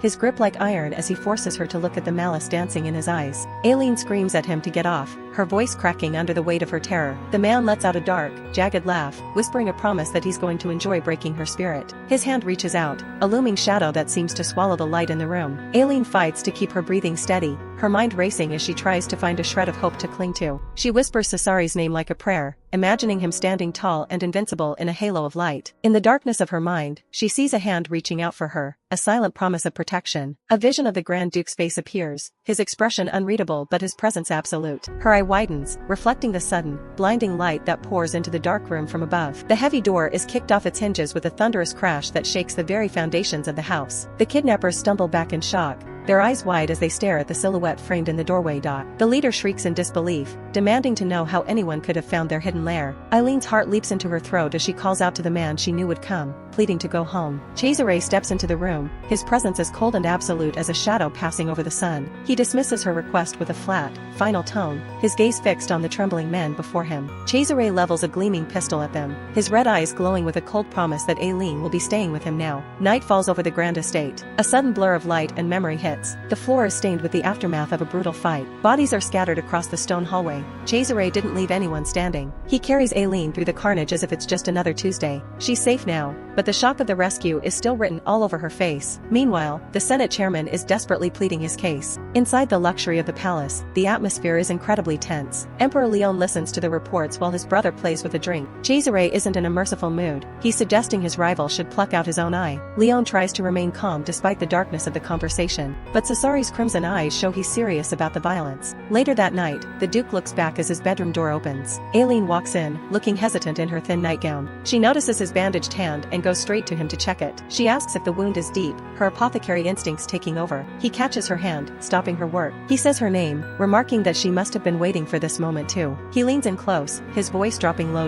He pulls her flush against him, his grip possessive. The demon actually offers an apology for what she went through today. Aileen leans into his chest, admitting he's always the one who comes for her. She smiles, glad he kept his promise. But she can't help but remember the one time he didn't. His expression shifts to something much heavier. She looks up at him, sensing the change in the room. A flash of memory flickers in her mind. She sees a man standing in the dark from years ago. It's that same haunted look he had back then. She snaps back to reality with a start. Cesare pulls her close again, telling her it's time for bed. The clock on the wall shows it's already well past midnight. She watches him closely, still thinking about the past. As they settle in, she asks if his arms are sore from carrying her home. He just gives her a small smile and says he's fine. He promises to stay right by her side until she's asleep. In the quiet of the night, she admits how scared she really was. She blushes as he leans over her. The memory of their kiss earlier has her heart racing. Cesare smirks, enjoying how nervous he makes her. He pulls her in for more, wanting to stay like this a little longer. To her, he might be the embodiment of evil, but she can't look away. Cesare leans over her, asking for a kiss. He's clearly not asking twice. He pulls her in, making good on the request. The tension in the room hits a peak as things start to heat up. His bandaged hand brushes gently against her face. Aileen can hardly think straight. Everything feels a bit too overwhelming. He moves down to her neck, leaving her breathless. It's a sight of the Grand Duke she definitely hasn't seen before. Her eyes go wide as she realizes exactly where this is going. Cesare isn't letting her go anywhere tonight. Then she sees it, or rather, a very pointed visual metaphor for what's about to happen. She's completely caught off guard by the sheer scale of the situation. She starts overthinking it, wondering if this is even physically possible. But Cesare is already moving, making his intentions very clear. He tells her to stop with the titles and just use his name. Aileen tries, but calling him anything other than Your Excellency is a hard habit to break. He reminds her that she's going to have to get used to this level of intimacy. She can barely get the words out as he leans in. A glass of water sits untouched by the bedside. The night is quiet, but inside the room, the fire is still burning. Aileen is left flushed and catching her breath as things settle. Cesare has a bit of a smirk on his face as he promises more for next time. He gives her a very specific instruction for when that time comes. The moon shines through the window as the room finally goes still. Aileen finally drifts off into a deep, exhausted sleep. Cesare watches her,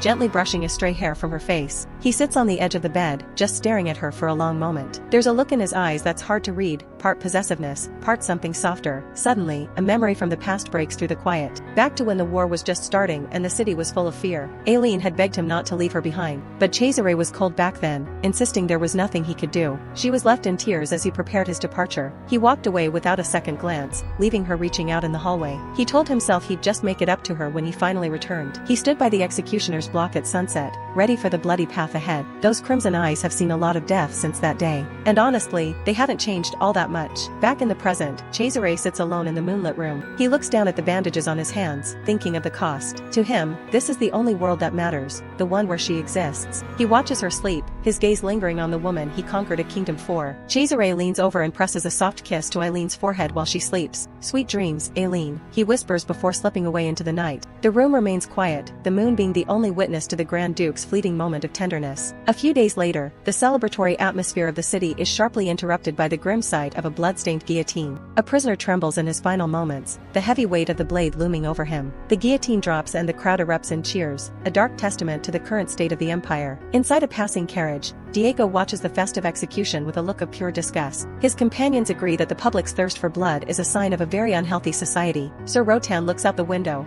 distractedly thinking that he should probably hurry up and get married himself before things get even worse. Tea is served as the conversation turns to Cesare's increasingly erratic and intimidating behavior. Rotan voices his deepest fear, that Cesare might actually decide to massacre the people of the Trajan Empire. As Cesare's older brother, he can't shake the heavy sense of worry that things have gone too far. He turns to Leon, the Imperator, seeking a way to handle the situation quietly. Leon listens with a cold, calculating expression, already planning his own course of action. Later that night, Aileen hosts a private gathering for her most loyal friends and allies. Diego presents her with a pink bunny doll, though he admits that books would probably have been more practical. Leon offers his own gifts, a fountain pen and a box of chocolates, while questioning if a doll is really appropriate for someone her age. Aileen is overwhelmed by their kindness, though she quickly suggests they all sit down and eat. The group settles around a table laden with a feast she prepared herself to thank them for their trouble. They are amazed by her cooking, finding it hard to believe how much their little Aileen has grown up. Despite the warmth of the meal, Aileen can't help but feel a lingering sense of unease about her husband. Diego apologizes for her situation, his heart aching for the lady who was forced into such a union. Aileen tells them it's fine, though she knows they all blame her father for her current predicament. The frustration in the room is palpable as they discuss her inability to get away from the Grand Duke. Leon adjusts his glasses and asks her directly how she's actually feeling. She tries to brush it off, mentioning how quickly Cesare arrived on their wedding night. The thought triggers a sudden, vivid memory that sends a deep blush across her cheeks. She recalls Cesare pinning her against the wall, his gaze intense as he kissed her with a hunger that still haunts her. Aileen practically starts to steam as she tries to snap back to reality, her companions looking on in total confusion. She hides her face in her hands, desperately trying to banish the scandalous memory of his touch. Sir Rotan clears his throat and reveals that he has arranged a meeting for her without the Grand Duke's knowledge. Aileen looks up in shock, her heart hammering at the thought of such a dangerous secret. The next morning, the sun shines through the trees as they make their way toward the imperial grounds. Rotan leads her through the palace, mentioning that it has been quite a while since he last saw his majesty. Aileen is nervous. She knew this day would come, but she hadn't expected it to be so soon after her marriage. She takes a deep breath, steeling herself for whatever the emperor wants from her. They reach the grand entrance to the imperial hall, where guards stand watch over the massive doors. A voice greets her as Lady Elrod, the name she used to carry before becoming a Karl. Leon sits on his throne, his golden hair catching the light as he welcomes her back. Aileen drops into a deep, respectful curtsy before the imperator, her etiquette flawless despite her nerves. Leon thanks her for coming, his tone pleasant but his gaze unyielding as he mentions having questions for her. She looks up, her eyes wide with apprehension as he begins to speak. Leon stands before Aileen, his presence towering as he looks down at her with a complicated expression. He asks her directly if she holds any resentment toward the Treon Empire, the weight of the question hanging heavy in the air. He leans in closer, his voice dropping as he asks if it was perhaps Cesare she requested to see. Eileen's breath hitches, her eyes wide as she looks up at him, caught off guard by his probing question. They sit across from each other at a small table, Leon stating that the Lady Elrod he knew wouldn't be the kind of person to harbor such feelings. Aileen stares down at her tea, her mind racing as she tries to process everything he's saying. Leon watches her intently, his sharp blue eyes searching her face for any hint of her true thoughts. Aileen flinches slightly, wondering if there was something else he wanted to say, the tension between them only growing. Leon offers a small, knowing smile, though it doesn't quite reach his eyes. He reminds her that it has been 4 years since that day, a memory that clearly still holds power over both of them. Aileen confirms that it has indeed been 4 years, her voice barely a whisper as she avoids his gaze. Aileen, he says, her name sounding heavy coming from his lips. He asks if she still harbors any lingering feelings or perhaps something more painful. A memory of a younger Aileen cowering against a door flashes through her mind as Leon asks if she still resents him. Back in the present, Aileen looks up at the emperor, tears welling in her eyes as the past and present collide in this single, tense moment. Emperor Leon and Aileen are mid-tea when the mood starts to get heavy. She looks into her cup, seeing only her own worried reflection. She's desperate, practically pleading for the emperor to intervene. Leon just sighs. He can't exactly force his brother to change his mind. Aileen starts to tear up, terrified of how dangerous the front lines are. The emperor watches her, his gaze filled with a quiet sympathy. She's back on the floor, begging him to understand her fear. Leon admits he did try to stop Cesare from leaving, but Cesare fought for the throne specifically to protect the people he cares about,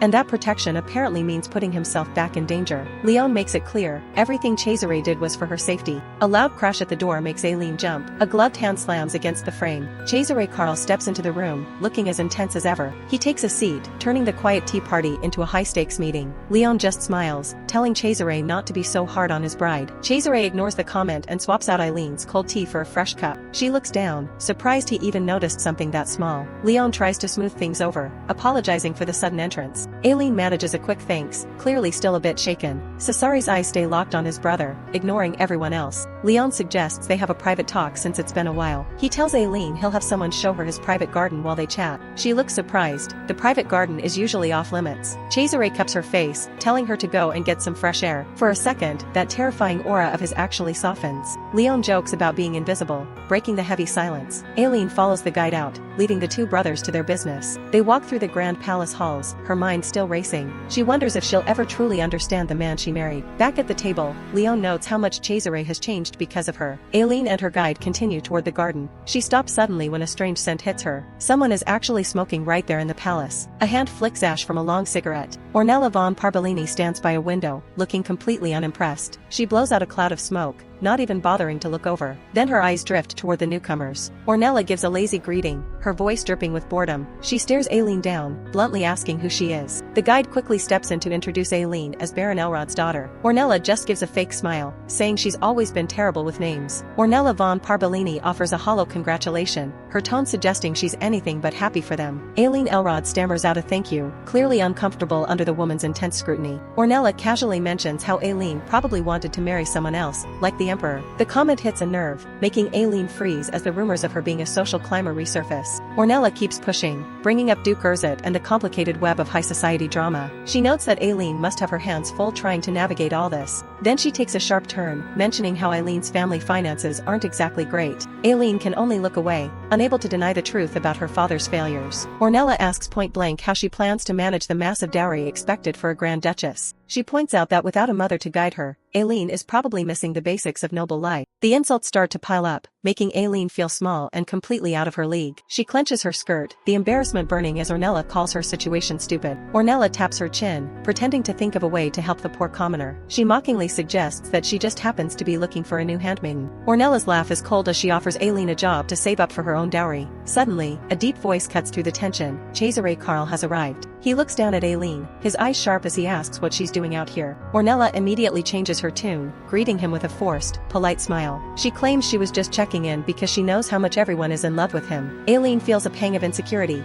wondering if Ornella is right about her place here. Cesare gives a half-hearted apology, his presence completely taking over the space. He takes Aileen's hand, his touch firm and grounding. Ornella watches them, her expression flickering between annoyance and fake sweetness. Without a word, Cesare drapes his own coat over Aileen's shoulders. He reminds her that she said she was cold, completely ignoring Ornella now. Ornella stares at them, the jealousy clearly bubbling just under the surface. The tension is thick as the group stands in the middle of the garden. Aileen surprises them both by asking to open the research lab before the wedding. Cesare looks at her, a bit taken aback by her sudden determination. He thought they had already settled the timing for her work, but Aileen is insistent. She needs to get started as soon as possible. She explains that she needs lab access specifically to prepare her dowry. The thought of Ornella's insults is still fresh in her mind. Cesare realizes Ornella must have been filling her head with nonsense. He tries to tell her the dowry isn't an issue, but she's not listening. Aileen is more worried about the patients who are currently waiting for her medicine. She spent years building her reputation as a reliable apothecary. Thinking about them makes her even more anxious to get back to work. She's convinced that opening the lab now is the only way to move forward. Cesare watches her, his expression softening as he sees her passion. He asks her exactly how much of a dowry she's planning to bring. He jokingly asks if she's going to start selling opium if she's short on cash, making Aileen blush. Cesare Karl pulls Aileen Elrod into a sudden, unexpected kiss, shocking everyone in the garden. He pulls away just enough to murmur that he's already received his dowry. Cesare pulls out a small pocket watch, his expression unreadable as he looks at it. Aileen is flustered, her face bright red as she tries to process what just happened. He explains that a long time ago, he had a watch just like this one. It was a memento from a man on death row, broken and non-functional, yet he treasured it. A dark memory flashes through his mind, a moment of destruction and rage. He tells her that this watch is more precious to him than all the gold in the world. Aileen looks at him, her heart heavy with the weight of his words. Cesare repeats that he doesn't need any other dowry from her. His gaze is intense, his voice softening as he says he's already received more than enough. The sun begins to set, casting long shadows over the palace grounds. Inside, Ornella von Parbolini is lounging on a sofa, surrounded by several handsome young men. She takes a long drag from her cigarette, the smoke curling around her head as she thinks. She recalls the scene in the garden, the sight of Cesare with Aileen still bothering her. Cesare's cold expression whenever he looked at her compared to his warmth with Aileen is infuriating. She remembers how he dismissed her so easily, focused entirely on his new fiancé. His words about escorting her out ring in her ears, a clear rejection. Ornella's eyes narrow, her mind racing with ways to get back at them. She thinks to herself that she should repent for feeling such pathetic rage, but she can't help it. One of the men lean in, his presence an attempt to distract her. He starts to kiss her neck, but her thoughts are still miles away. She lets him, her expression blank as she focuses on her growing resentment. The men around her are nothing but tools to pass the time and mask her frustration. Back at the estate, Aileen is lost in thought, the events of the day playing on loop. She sits in a rocking chair, staring out at the garden as the evening air cools. She remembers a much younger version of herself, blushing as she made a bold request. A young Cesare had been there, looking at her with a mix of amusement and surprise. He told her she needed to grow a little taller before they could talk about marriage. Young Aileen had been crestfallen, wondering just how much taller he meant. He pointed to a massive arborvitae tree, saying she needed to match its height. The memory makes Aileen smile, remembering how impossible that task seemed back then. She'd been so determined, her young face full of hope and innocent love. She realized then that being a spring bride was probably out of the question for a long time. She looks down at a sketch of a ring she'd drawn in her notebook. Cesare had been so kind back then, a contrast to the man he's become. She thinks about how much he's changed recently, his personality turning darker. The war must have taken a toll on him, leaving him scarred in ways she can't see. She remembers him saying he hasn't been in his right mind since he returned. Aileen sighs, leaning back in her chair as she worries about the man she's about to marry. Suddenly, a loud voice startles her from her thoughts. Someone is calling her name. It's Diego, waving energetically from a car parked nearby. Aileen Elrod sits in the bridal dressing room, her head bowed as she struggles with a wave of of uncertainty. She grips her dress tightly, whispering to herself that she must do a good job with today's schedule. A group of enthusiastic dressmakers gathers, eager to find the most beautiful wedding gown for the future Grand Duchess. The lively chatter suddenly dies down as the staff stops and looks toward the doorway in surprise. Diego stands tall and imposing at the entrance, his presence casting a protective yet intimidating shadow over the nervous Aileen. Aileen remains hunched over, her face almost entirely hidden by her long bangs and thick, round glasses. The dressmakers whisper among themselves, worried that her messy fringe will completely overshadow the beauty of the dress. Diego cuts them off with a blunt command, telling them to leave her hair exactly as it is. One of the stylists tentatively suggests that they should at least style it to match the elegance of the wedding gown. Diego remains firm, explaining that Cesare never requested for her to have the best hair, only to be herself. Eileen's hands tremble and clench in her lap as she feels the weight of everyone's eyes on her. Diego looks over his shoulder, his expression hardening as he tells Lord Sonio that they've done enough. A steady hand reaches out across the table, drawing close to the glasses that Aileen uses as a shield. With a gentle touch, the newcomer lifts the glasses from her face and brushes the hair away from her eyes. Eileen's face is finally revealed, her emerald eyes shimmering and her cheeks flushed as she shyly asks if this look will be okay. The maids are buzzing with excitement about the upcoming wedding. Aileen, on the other hand, looks pretty nervous about the whole thing. The staff is absolutely losing it over how good the dress looks. Diego gives her a big thumbs up, insisting they need a light, airy fabric that'll flutter in the wind. He tells her she's going to be the most beautiful bride in history. The maids can't stop staring, and even the soldier looks impressed. One of the stylists asks if she wants to take a look in the mirror. Aileen freezes up, her eyes wide with sudden fear. She tried to put it out of her mind, but it's hitting her all at once. There's a reason she stopped looking at herself years ago. All she sees is a black void. Her mind flashes back to her mother's voice screaming about her eyes. A little Aileen cringes as her mother calls her disgusting while brandishing a pair of scissors. The woman's face is twisted in hate,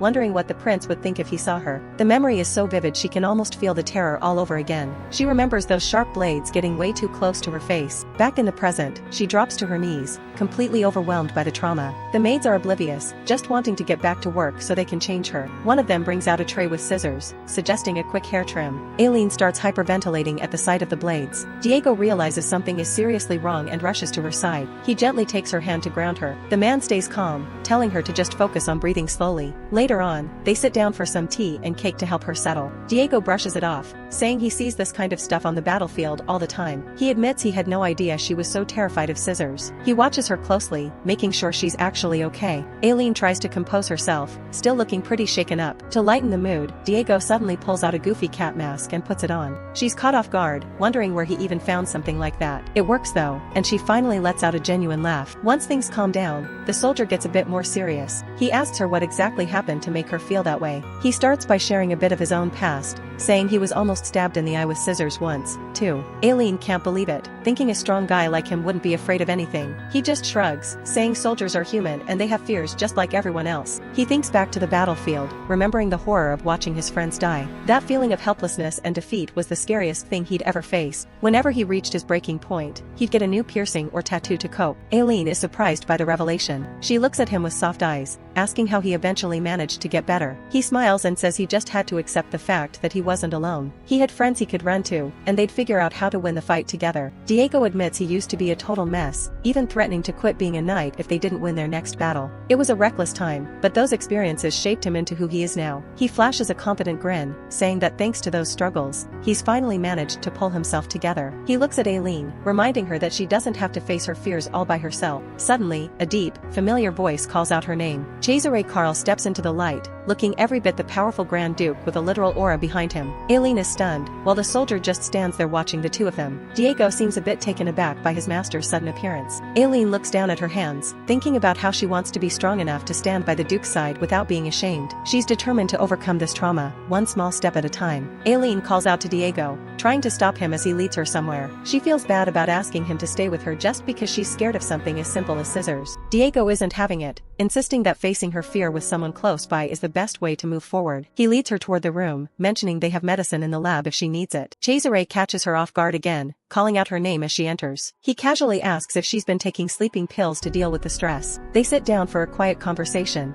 but Aileen is still feeling incredibly self-conscious about her trivial problems. Cesare leans in with a playful smirk, asking if he should hold her hand to help her relax. Aileen turns bright red, insisting that just having him there is more than enough for her. He doesn't look like he's going to let it go that easily, though, and gives a soft chuckle. Without another word, he reaches out and takes her hand in his. He grips it firmly, making sure she knows he's not going anywhere. The two of them share a quiet, intimate moment as the tension in the room starts to melt away. Aileen looks up at him, her heart racing as she realizes just how much he actually cares. A gilded wheel of a serving cart passes by, signaling a shift in the afternoon's activities. They settle in, prepared to deal with the next part of their wedding preparations. Lord Sonio, the professional stylist, arrives and gives a respectful bow. He pulls out a pair of ornate scissors, ready to get to work on her hair. Aileen's heart starts pounding again at the sight of the sharp blades. Cesare senses her panic and tells her to just close her eyes, promising to be right there next to her. She holds her breath as she feels the cold metal near her face, the scissors snipping away. Lord Sonio works quickly and efficiently, soon announcing that he's all finished. He picks up a small hand mirror to show her the results. Aileen looks completely different, her hair trimmed into a soft, elegant style. She can't help but smile, admitting that she actually really likes how it turned out. Cesare's crimson eyes are locked on her, and he thanks Lord Sonio for the excellent work. Aileen takes a moment to thank the stylist too, knowing he must be incredibly busy. She still feels a bit weird about the whole thing, though, like she's looking at a stranger. Cesare picks up the mirror, his fingers brushing against the gold frame. Aileen catches a glimpse of her reflection, but the old fear starts to creep back in, distorting what she sees. He notices her hesitation immediately, asking if she's seeing something in the mirror she doesn't want to see. She grips her dress tight, her hands trembling as the trauma threatens to pull her under again. Even when Aileen looks in the mirror, she can't see her face properly. It's always painted over in black, looking like a monster to her. Cesare looks at her with a calm, understanding expression, explaining that this is likely a psychological or mental issue. He reaches out, his fingers gently brushing against her newly trimmed hair. Aileen looks up at him, her eyes filled with self-doubt as she asks if her hair looks unpleasant and worries that her eyes are grotesque without her glasses. Cesare leans in close, his gaze intense as he softly asks if he has ever once told her that she was grotesque. She stares back, her heart skipping a beat as she sees the sincerity in his eyes. His crimson eyes seem to see right through her, searching for the source of her deep-seated insecurities. Cesare's voice drops as he asks if it was Baroness Elford who filled her head with such cruel thoughts. He gently brushes his thumb over her lip,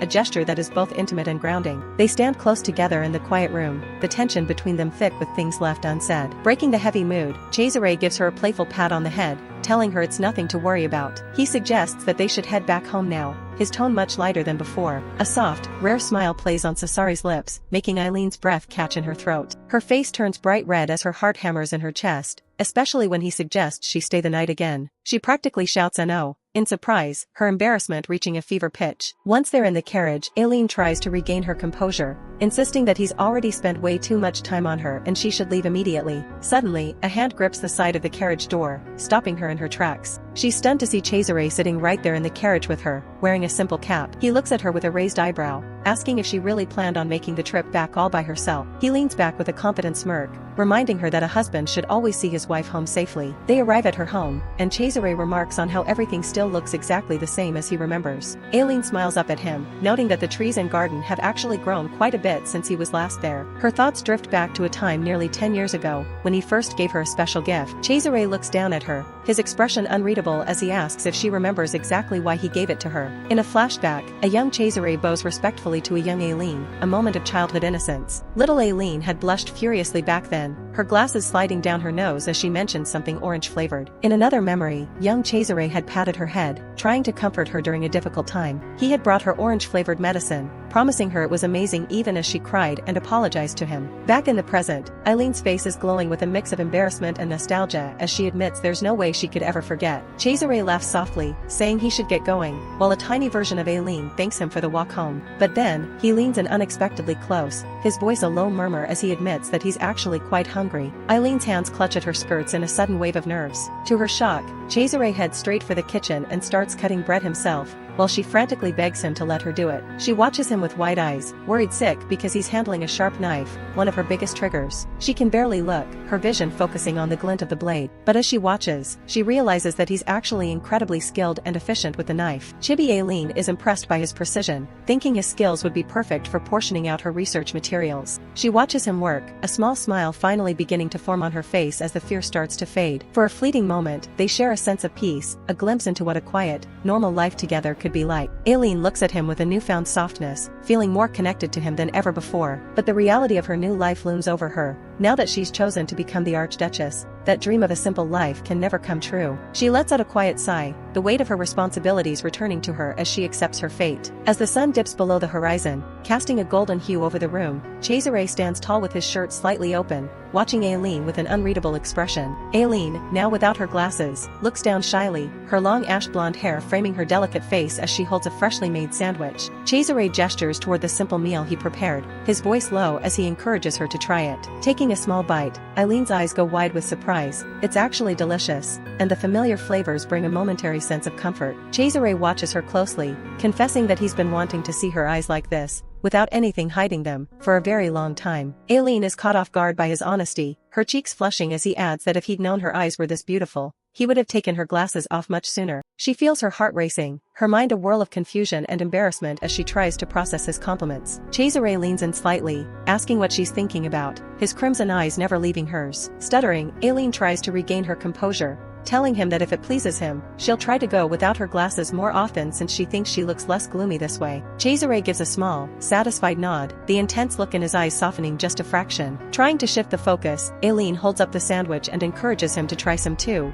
insisting that it's really tasty. As Cesare reaches for a piece, some of the sauce drips onto his hand, a small, messy detail in an otherwise perfect moment. The atmosphere shifts again as they stand close together, the quiet intimacy of the room making Aileen's heart flutter uncontrollably. With a bold, unexpected movement, Cesare brings his hand to his mouth, licking the sauce off his fingers while keeping his eyes locked on hers. Aileen stares at him, her face turning a deep shade of crimson, completely stunned by the raw, magnetic energy he's radiating. Cesare smirks, his voice low and dangerous as he agrees that she was right. It really is delicious. Aileen is left breathless, her heart thumping loudly in her ears as she wonders if she's losing her mind. She bites her lip, a wave of heat washing over her as a frantic thought crosses her mind. Is she somehow becoming a total pervert for being so attracted to him? Aileen holds up a cute pink rabbit plushie, asking if he wants to see it. She excitedly tells Cesare that it was actually a gift from Sir Diego. Cesare doesn't seem very impressed, so she just gives an awkward little laugh. To her shock, the Duke asks for a tour of her house and starts scanning every corner of her bedroom. She explains that Diego brings her a new doll every time he's back from a trip,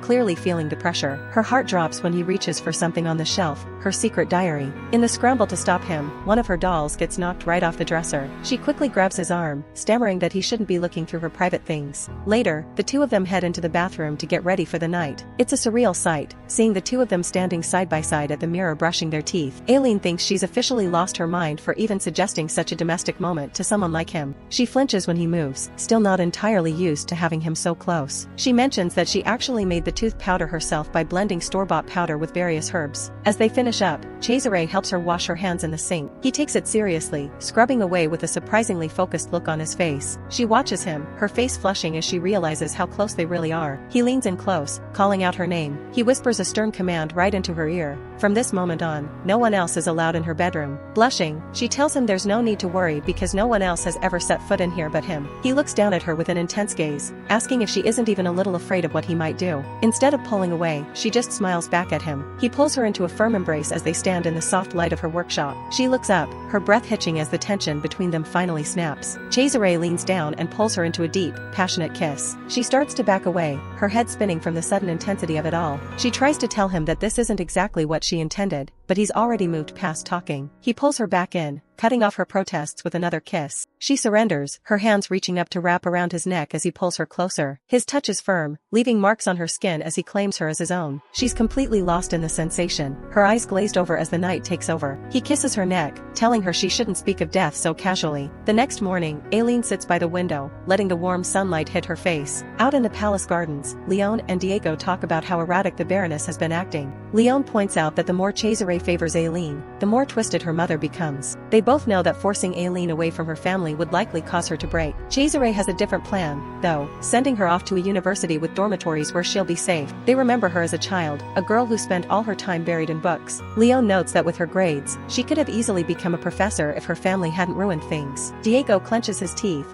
admitting he knew things were bad, but he never realized there was physical abuse. Leon looks down, remembering how tiny and fragile she was when they were younger. The weight of her past clearly hangs heavy on both of them. Finally, Leon asks Diego if he has any idea what's actually going through the Grand Duke's head these days. Leon Treon is startled as Cesare Karl approaches him yet again. Cesare simply tells him that if he has something to say, he should just spit it out. A small flame flickers as Cesare lights a cigarette in the dimly lit room. He takes a slow drag while Leon and Diego stand behind him, looking completely exhausted. Leon admits he doesn't understand why Cesare is so determined to expose Aileen Elrod to the public. He questions the Duke's motives, bringing up the flowers he gave her during the procession. He's even more baffled by how quickly the marriage announcement was published. Leon is even worried about Aileen crossing paths with someone as manipulative as Lady Ornella von Parbolini. Cesare doesn't offer much of an explanation, simply stubbing out his cigarette. He starts to walk away, claiming he's just setting the board in the most efficient way possible. Leon and Diego look on in disbelief as he casually mentions shackling Aileen to keep her hidden. Cesare's crimson eye flashes with a dark intent as he admits he'd almost prefer it that way. A grim image of a guillotine appears as he thinks about the enemies who defiled the corpses of his people. He recalls the horrific rumors of severed heads being displayed in taverns to entertain drunks. Standing at the window, he resolves that he cannot allow such filth to continue to draw breath. Diego and Leon look at his back with concern, sensing the dangerous shift in his mood. Cesare knows Aileen wishes for him to be a noble Grand Duke,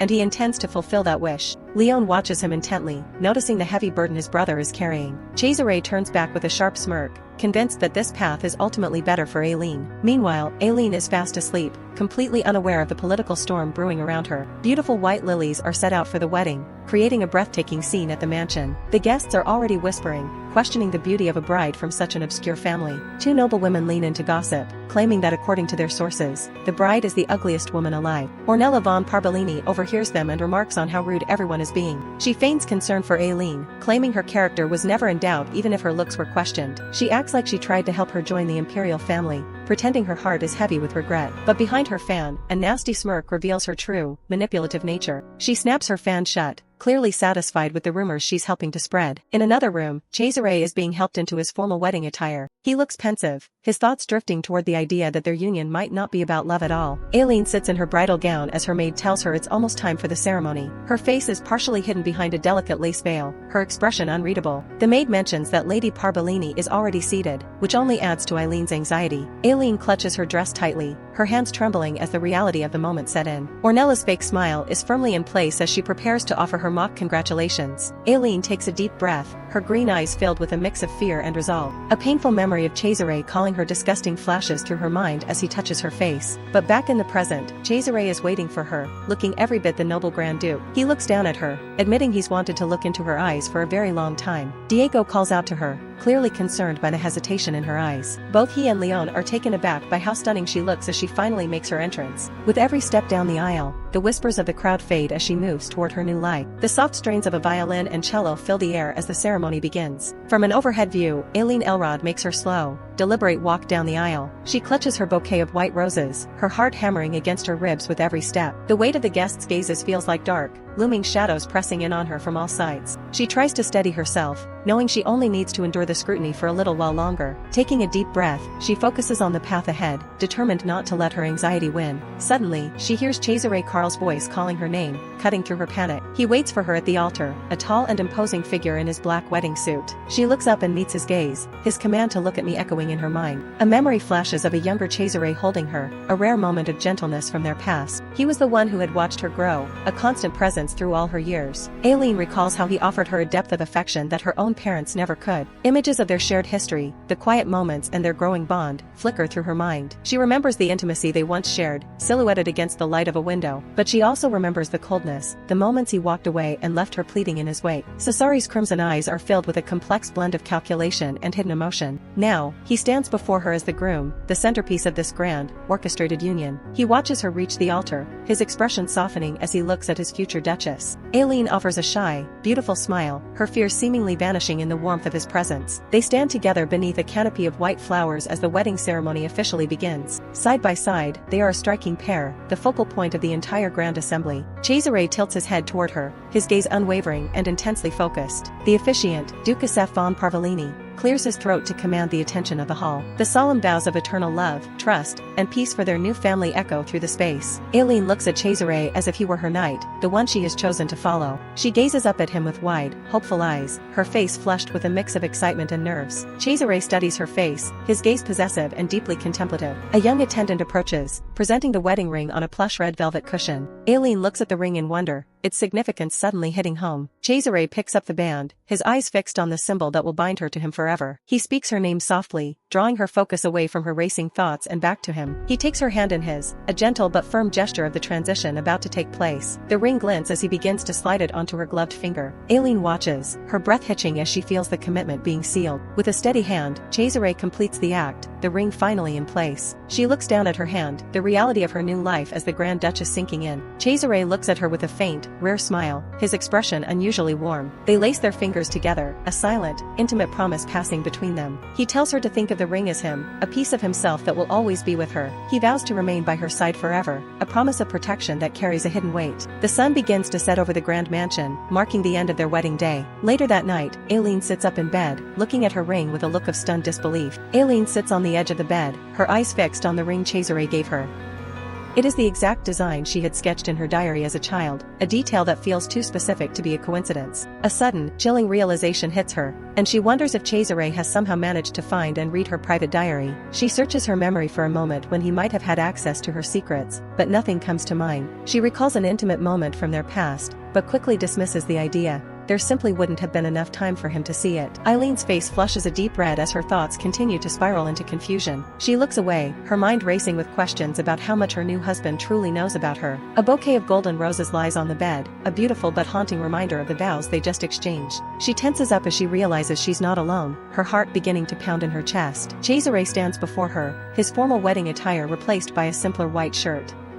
His presence is overwhelming. Startled by his sudden appearance, Aileen flinches and instinctively raises her hands in a defensive gesture. He calls her name softly, but the sound only increases her anxiety as she cowers on the bed. Cesare pulls her into a firm embrace, trapping her against his chest as she hides her face in her hands. He tells her to look at him, his voice low and commanding as he waits for her to reveal herself. Aileen slowly lowers her hands, her face burning with embarrassment and her eyes shimmering with apprehension. She manages a weak greeting, feeling completely exposed under his intense scrutiny. Cesare's crimson eyes are dark and unreadable as he studies every detail of her reaction. She gazes up at him, her pulse racing as the reality of their marriage truly begins to set in. He leans over her, his face inches from hers, the air between them thick with a mounting, unspoken tension. Aileen's breath hitches as he draws closer, her heart hammering against her ribs with a mix of fear and excitement. She shrinks back onto the bed as he looms over her, her hands coming up as if to create a small barrier between them. Noticing her shivering, Cesare asks if she's cold, to which she offers a small, uncertain nod. He explains that her shivering was likely a reflex to the cold metal buttons and embellishments on his shirt. He begins to unbutton his shirt, a playful smirk touching his lips as he remarks that this is the first time anyone has ever asked him to undress. As he reveals his powerful, muscular chest, he adds that it's especially surprising coming from his new wife. He leans in and asks if she wants to touch him. Aileen is a total mess, blushing hard while insisting she doesn't not want to. She peeks through her fingers, unable to look away from Cesare. Honestly, seeing him shirtless like this is a lot for her to handle. Cesare just gives her a smug look,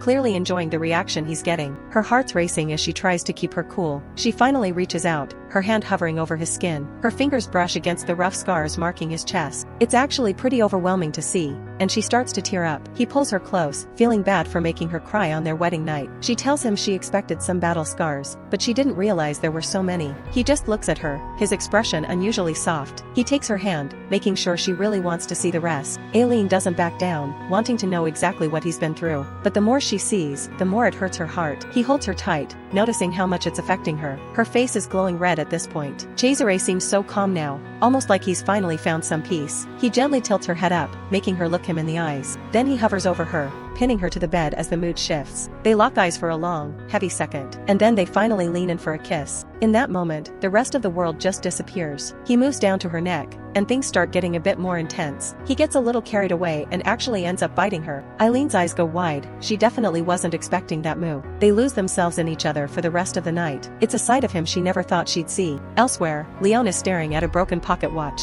He's being told that Aileen wouldn't have died if he'd just stepped in. Cesare stands over him, demanding to know why he just stood by while she was suffering. Leon can only hang his head in shame and apologize. They had to let the world believe Aileen was dead to save the family honor. The nobles were apparently ready to weaponize her research against against the crown. Cesare's done with the excuses, questioning why he even made Leon emperor in the first place. Leon looks completely broken, insisting he really did want to protect her. He knows how much his brother cherishes her. Cesare reaches out toward the crown, his gaze cold and distant. He tells his brother to keep the crown, but reminds him that everyone has to pay a price. He turns his back and walks away, done with the conversation. Cesare heads out into the hall, leaving his brother alone with that broken watch. He looks at it one last time, accepting the harsh reality of their world. Cesare's gaze is heavy, fixed on the shattered piece of the past in his hand. He clutches the broken watch, his mind clearly back on the woman he's determined to protect. He tells himself that if Aileen can't come back to the world as she was, then he'll just have to go to her. The resolve in his eyes is chilling as he stands alone in the vast hall. The scene shifts back to their wedding night, the air thick with tension. His hand finds hers, their fingers interlacing in a tight grip. Aileen is a total mess, blushing hard as she tries to find her voice. She stammers out his name, her heart clearly doing backflips. Cesare pulls her in close, the moment finally taking over. He looks at her with an intensity that's almost overwhelming. They settle into the night, the rest of the world completely forgotten.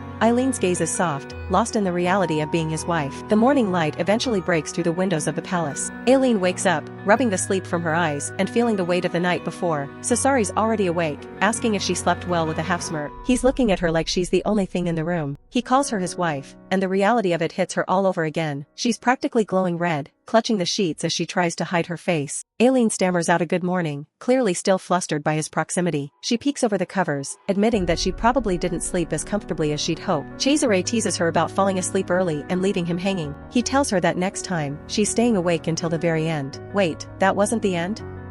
Aileen looks genuinely confused. She asks if people usually go for a round two, her innocence showing. Cesare just chuckles, telling her that twice is actually on the low side. The conversation shifts as Sonio enters, mentioning the Duke has a personal engagement. Sonio tells her to enjoy some personal time until the Duke returns. He bows and offers to be at her service if she finds herself bored. Aileen thanks him, her thoughts already wandering to the newspaper in her lap. She starts reading about their own wedding, seeing the headlines scream about the birth of a new era. The press is comparing their union to a founding myth, calling her beauty captivating. She sighs, still trying to wrap her head around the fact that she actually married the Grand Duke. Her mind turns to her research, but the political reality is starting to set in. She sees a mention of Count Domenico, the new Senate Speaker. Count Domenico is currently in a panic, wondering what Cesare's hidden agenda is. He yells about when the Duke suddenly got so interested in politics. Cesare remains perfectly calm, asking if the Count even checked the contents of what he sent. The Count is losing it, asking how Cesare could resolve things in such a cruel way. He rants about how hard it is to mediate between the nobles and the royals. Cesare just smirks, suggesting that maybe executing every last noble would make things easier. He tells the Count that killing everyone wouldn't actually get him what he wants. Cesare calls it a joke,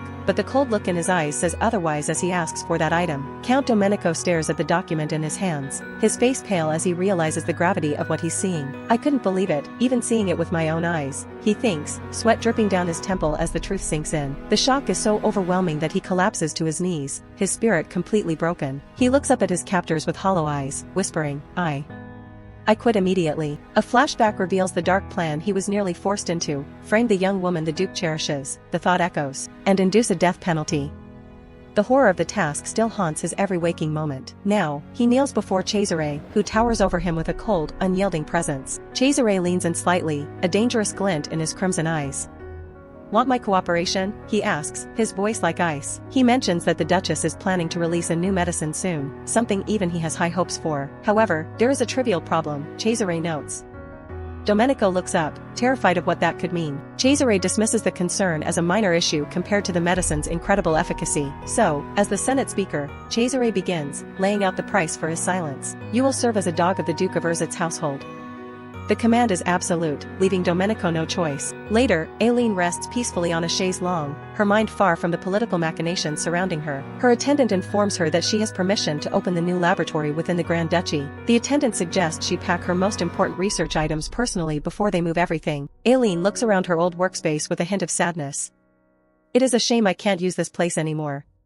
She sighs, but despite the move, she's genuinely happy to finally be able to resume her research in earnest. Suddenly, the door opens and a voice calls out, "Pharmacist." It's Count Domenico, though he doesn't seem to realize who he's addressing. As Aileen turns, the Count's eyes widen in absolute shock. Grand Duchess, he stammers, recognizing the face of his savior. Aileen looks just as surprised, the secret of her double life suddenly coming to light. A narrative voice notes that while their union was political, Cesare's feelings for Aileen have grown far beyond duty. Flashbacks show Domenico holding a vial of medicine that had long since lost its power to help his dying wife. He remembers the pharmacist analyzing the bottle with intense focus. "This is a narcotic painkiller," she had explained. She had looked at him with such compassion as she warned him about the strength of the medication. "I can help, make your wife comfortable," she had promised, giving him a hope he thought was long gone. Domenico had been desperate. "If my wife can simply be at peace, that is enough," he had told her. He had wept with gratitude as the pharmacist provided the relief his wife so desperately needed. Back in the present, Domenico is still reeling, unable to bridge the gap between the humble pharmacist and the Grand Duchess. He awkwardly asks if her grace has also come to visit the pharmacist, clearly confused. Aileen is panicking internally.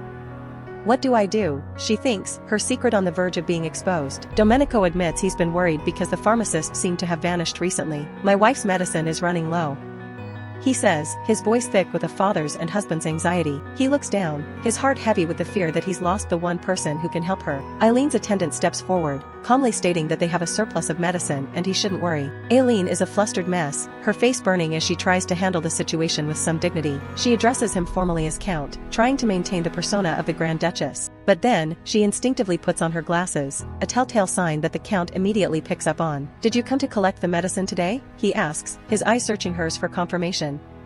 Aileen stammers out a denial. She quickly explains that she was merely in the area and wanted to offer her gratitude. The Count stares at her, the final pieces of the puzzle clicking into place in his mind. He bows deeply, his respect for her now transcending rank. "Please, forgive my disrespect," he whispers. Domenico remains on his knees, his head bowed in deep reverence. "You must not bend your knee so carelessly, my lady," Eileen's assistant chides, but the Count ignores the breach in protocol. Aileen is flustered, her hands waving in distress. I'm sorry." "It is not for your grace to apologize," she insists, trying to get him to stand. Domenico's mind flashes back to his wife's sick room. He realizes with horror that the woman he was ordered to harm is the very person who saved his family. In the memory, Aileen and her assistant stand before him, their presence a beacon of hope in his darkest hour. "She was my savior all along," he realizes. Returning to the present, Domenico is overwhelmed by a sense of profound debt and loyalty to the woman who showed him mercy. He takes a moment to steady his breathing, his forehead nearly touching the floor as he vows his life to her service. Eileen's eyes go wide, her jaw practically dropping at the Count's next words. Dog," she repeats, her brain struggling to process the absurdity. Domenico looks up, his expression one of calm, fanatical devotion. "I shall become a dog," he repeats. Being the Grand Duchess's dog would not be so bad. A small, almost serene smile touches his lips. "Perhaps it might even be enjoyable," he adds, his voice steady and sincere. Eileen's face turns a brilliant shade of crimson as she panics. What? "No. Count, please stand up first," she begs, looking around for an escape. Her prayers are answered, though perhaps not in the way she hoped, as Cesare Karl suddenly appears, looking resplendent in his white and red imperial uniform. Domenico's composure immediately shifts back to a cold, professional mask as he acknowledging the Grand Duke's sudden and imposing arrival. Cesare steps forward and pulls Aileen close, his crimson eyes locked onto hers with possessive intensity. "Did you wait long for your husband?" he asks softly. Dusk settles over the city. Aileen is surprised by an unexpected visitor. Cesare arrives at her workshop, his presence already commanding the entire street. Inside, Aileen tries to stay busy, clutching a heavy medical journal to hide her nerves. But it's hard to ignore the Grand Duke standing right in the middle of her sanctuary. He's still in his formal imperial uniform, looking completely out of place among the dusty shelves. She didn't think he'd actually follow her all the way here tonight. He didn't come empty-handed, though. He brought a pot of vibrant red poppies. He hands them over, a loaded gift for an apothecary who knows their darker uses. Aileen can't help but ask about the execution he carried out earlier that day. She's realizing her new life as a duchess means her hands aren't just for medicine anymore. The thought of her research being labeled as drug tampering starts to weigh on her. If word got out, it wouldn't just be her career on the line, it would ruin his honor too. Cesare isn't bothered, he just tells her to make sure the research is a success. His blunt encouragement is strangely effective at calming her down. Determined, Aileen vows to perfect her new painkiller, Morpheus. She's going to make sure it's unlike anything the Empire has ever seen. She starts rambling about the science, explaining how it targets the brain's neurotransmitters. But then she catches herself, feeling guilty about how easily she's accepted his help again. Suddenly, her eyes lock onto his hand. She She remembers him getting cut by a sword during that earlier confrontation. She reaches for his hand, worried about how deep the wound might be. Without waiting for an answer, she starts digging through her medical kit. Cesare looks genuinely surprised when she demands to see his palm. He just stands there, amused by her sudden bossiness. She tells him to take off his glove so she can properly treat it. He gives her a slow,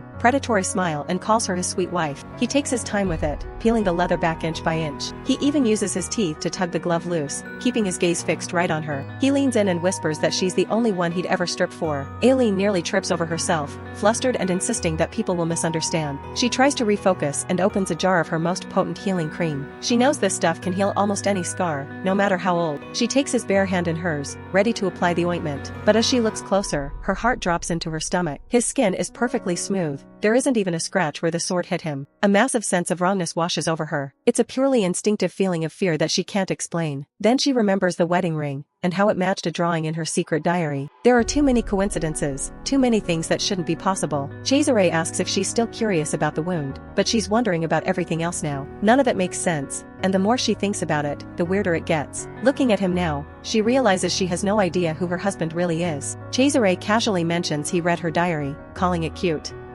Aileen is completely stunned. He explains that based on the timing, she wouldn't have had a chance to read it herself yet. He cryptically adds that the wound on his hand was just a price he had to pay.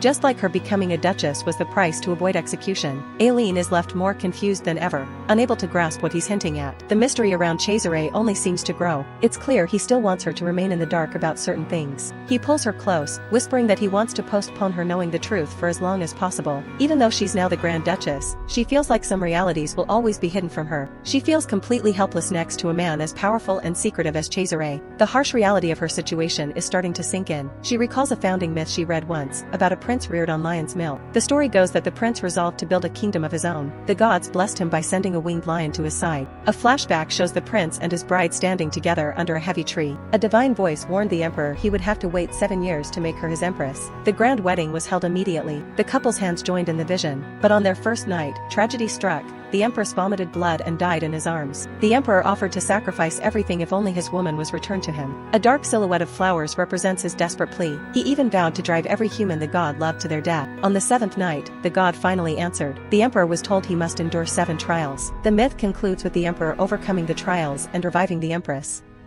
They lived happily ever after. Aileen remembers reading that story as a child. She asks if that's why a wife takes her husband's name 7 days after the wedding. Sonio, the butler, confirms her theory.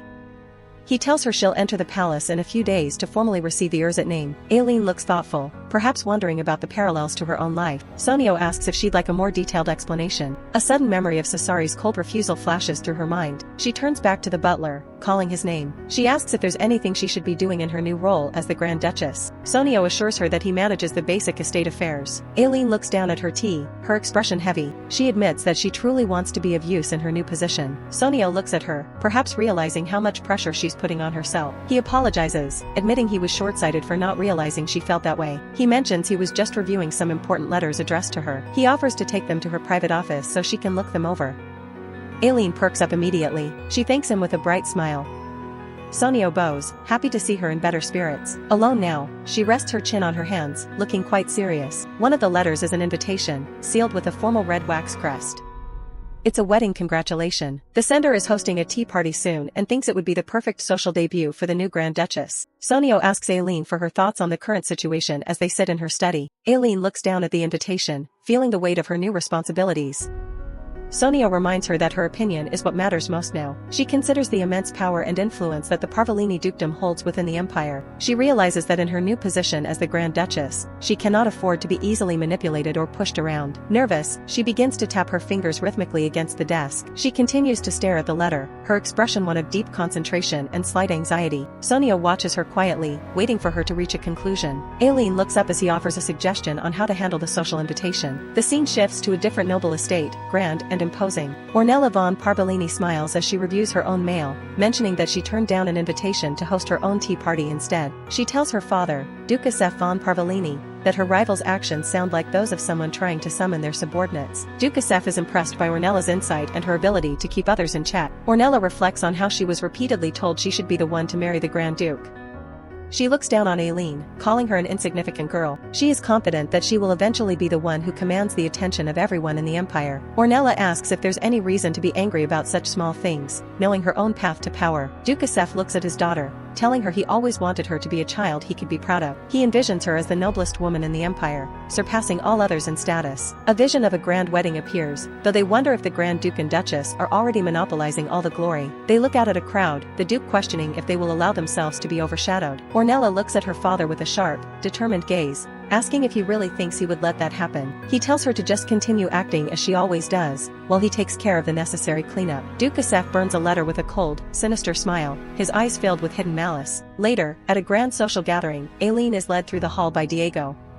She is stunned by the massive turnout. She wonders if all these people have really gathered just to get a look at her. Noble guests whisper behind their fans as they watch the new Grand Duchess enter the room. Aileen hides her face behind an ornate peacock feather fan, feeling the pressure of their collective gaze. She swallows hard, trying to keep her nerves under control as she descends the stairs. Something catches her eye, and she looks up in surprise at a new arrival. A man approaches her and greets her warmly, saying it's been a while and that he missed her. Duke Cesare von Parvalini stands before her with Ornella, smiling like a doting relative. He mentions how he kept worrying about her, despite her claim that she could handle the palace visit alone. He laughs, saying a father is always bound to worry about a precious daughter. He formally introduces himself as a Cesare von Parvalini to the flustered Aileen. Aileen blushes and politely tells him that it's an honor to finally meet him. She is clearly overwhelmed by the presence of such a powerful noble. Duke Cesare and Ornella watch her with polite, yet calculating, smiles. The Duke then asks why Baron Elrod didn't accompany her to the event today. Aileen's expression turns somber at the mention of her father on such a joyful occasion. Ornella acts sympathetic, saying Aileen must be heartbroken that her father is not there. Duke Cesare then notices the person currently accompanying her and asks if they are another family member. Aileen looks toward the man by her side and tells the Duke that she's just grateful he came to meet her. Cheser leans down and kisses Aileen's forehead, saying that his support for her goes without saying. Duke Cesare laughs heartily, noting that 7 days have already passed since they last met. He watches Cesare and Aileen, admitting he had no idea Cesare possessed such an affectionate side. Cesare and Aileen stand side by side, the tension in the room palpable as they face the older Duke. Cesare wears a faint, enigmatic smile as he remarks that a man blinded by love would even betray his own nation. Ornella and Duke Cesare observe the couple with expressions that hide their true intentions. As they walk through the grand hall, Cesare notices Aileen's distress and tells her not to let the Duke's words trouble her. The two walk away from the others, their presence dominating the ornate ballroom. A close-up of Cesare's face highlights his sharp features and the piercing intensity of his crimson eyes. Duke Cesare and Ornella remain in the background, their gazes fixed on the departing Grand Duke and Duchess. An elegant hand uses a fountain pen to sign an official document with a flourish. The document is a formal marriage certificate, bearing the name Aileen Elrod Karl Erzit. Leon Treon Cal Imperator addresses Aileen, announcing that the official process is over and she is now the Grand Duchess. Aileen looks down at the document in her hands, her face flushed with a mixture of shock and realization. Cesare watches Aileen with a quiet, focused gaze as the Emperor speaks. Leon suggests that Cesare play the piano to celebrate his new wife,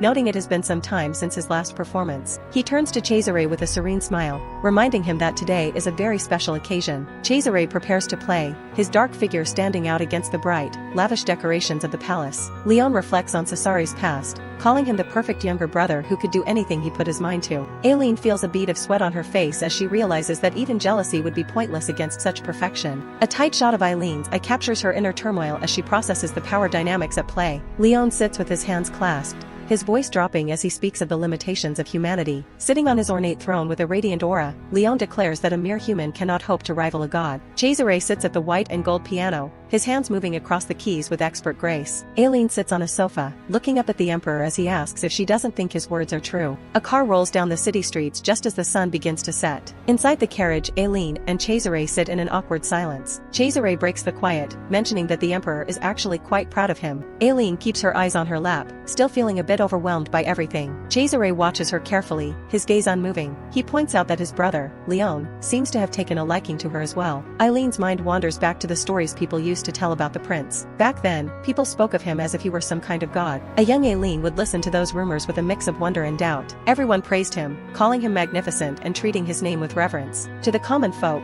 he was a figure of absolute power and light. Suddenly, Cesare's voice brings her back to the present. He notices she's distracted and asks what exactly is on her mind. She quickly tries to cover it up, saying she was just thinking about his piano playing. She adds that his music would be perfect to have in the background while she does her research. But she stops herself when she realizes they aren't going where she expected. Looking out at the passing scenery, she asks if they're even headed for the estate. They pull up to her old workshop, surrounded by trees heavy with fruit. Aileen is shocked that he actually remembered where she used to live. As they walk through the yard, she asks why her father was suddenly sent away to a ranch. Cesare just gives her a sly, satisfied look. He pulls her close, confirming that he was the one who arranged the trip. Meanwhile, Baron Elrod is busy having an emotional breakdown while hugging a cow. Cesare holds her tight, finally letting a bit of his usual intensity fade. Aileen asks if he really went through all that trouble just to get her father out of her hair. She realizes that staying there might actually force the old man to quit his gambling and drinking. Cesare leans in, his face just inches from hers. He suggests they head inside to have a quiet dinner, just the two of them. He's already set out a simple meal of sandwiches and bread. Aileen moves to help,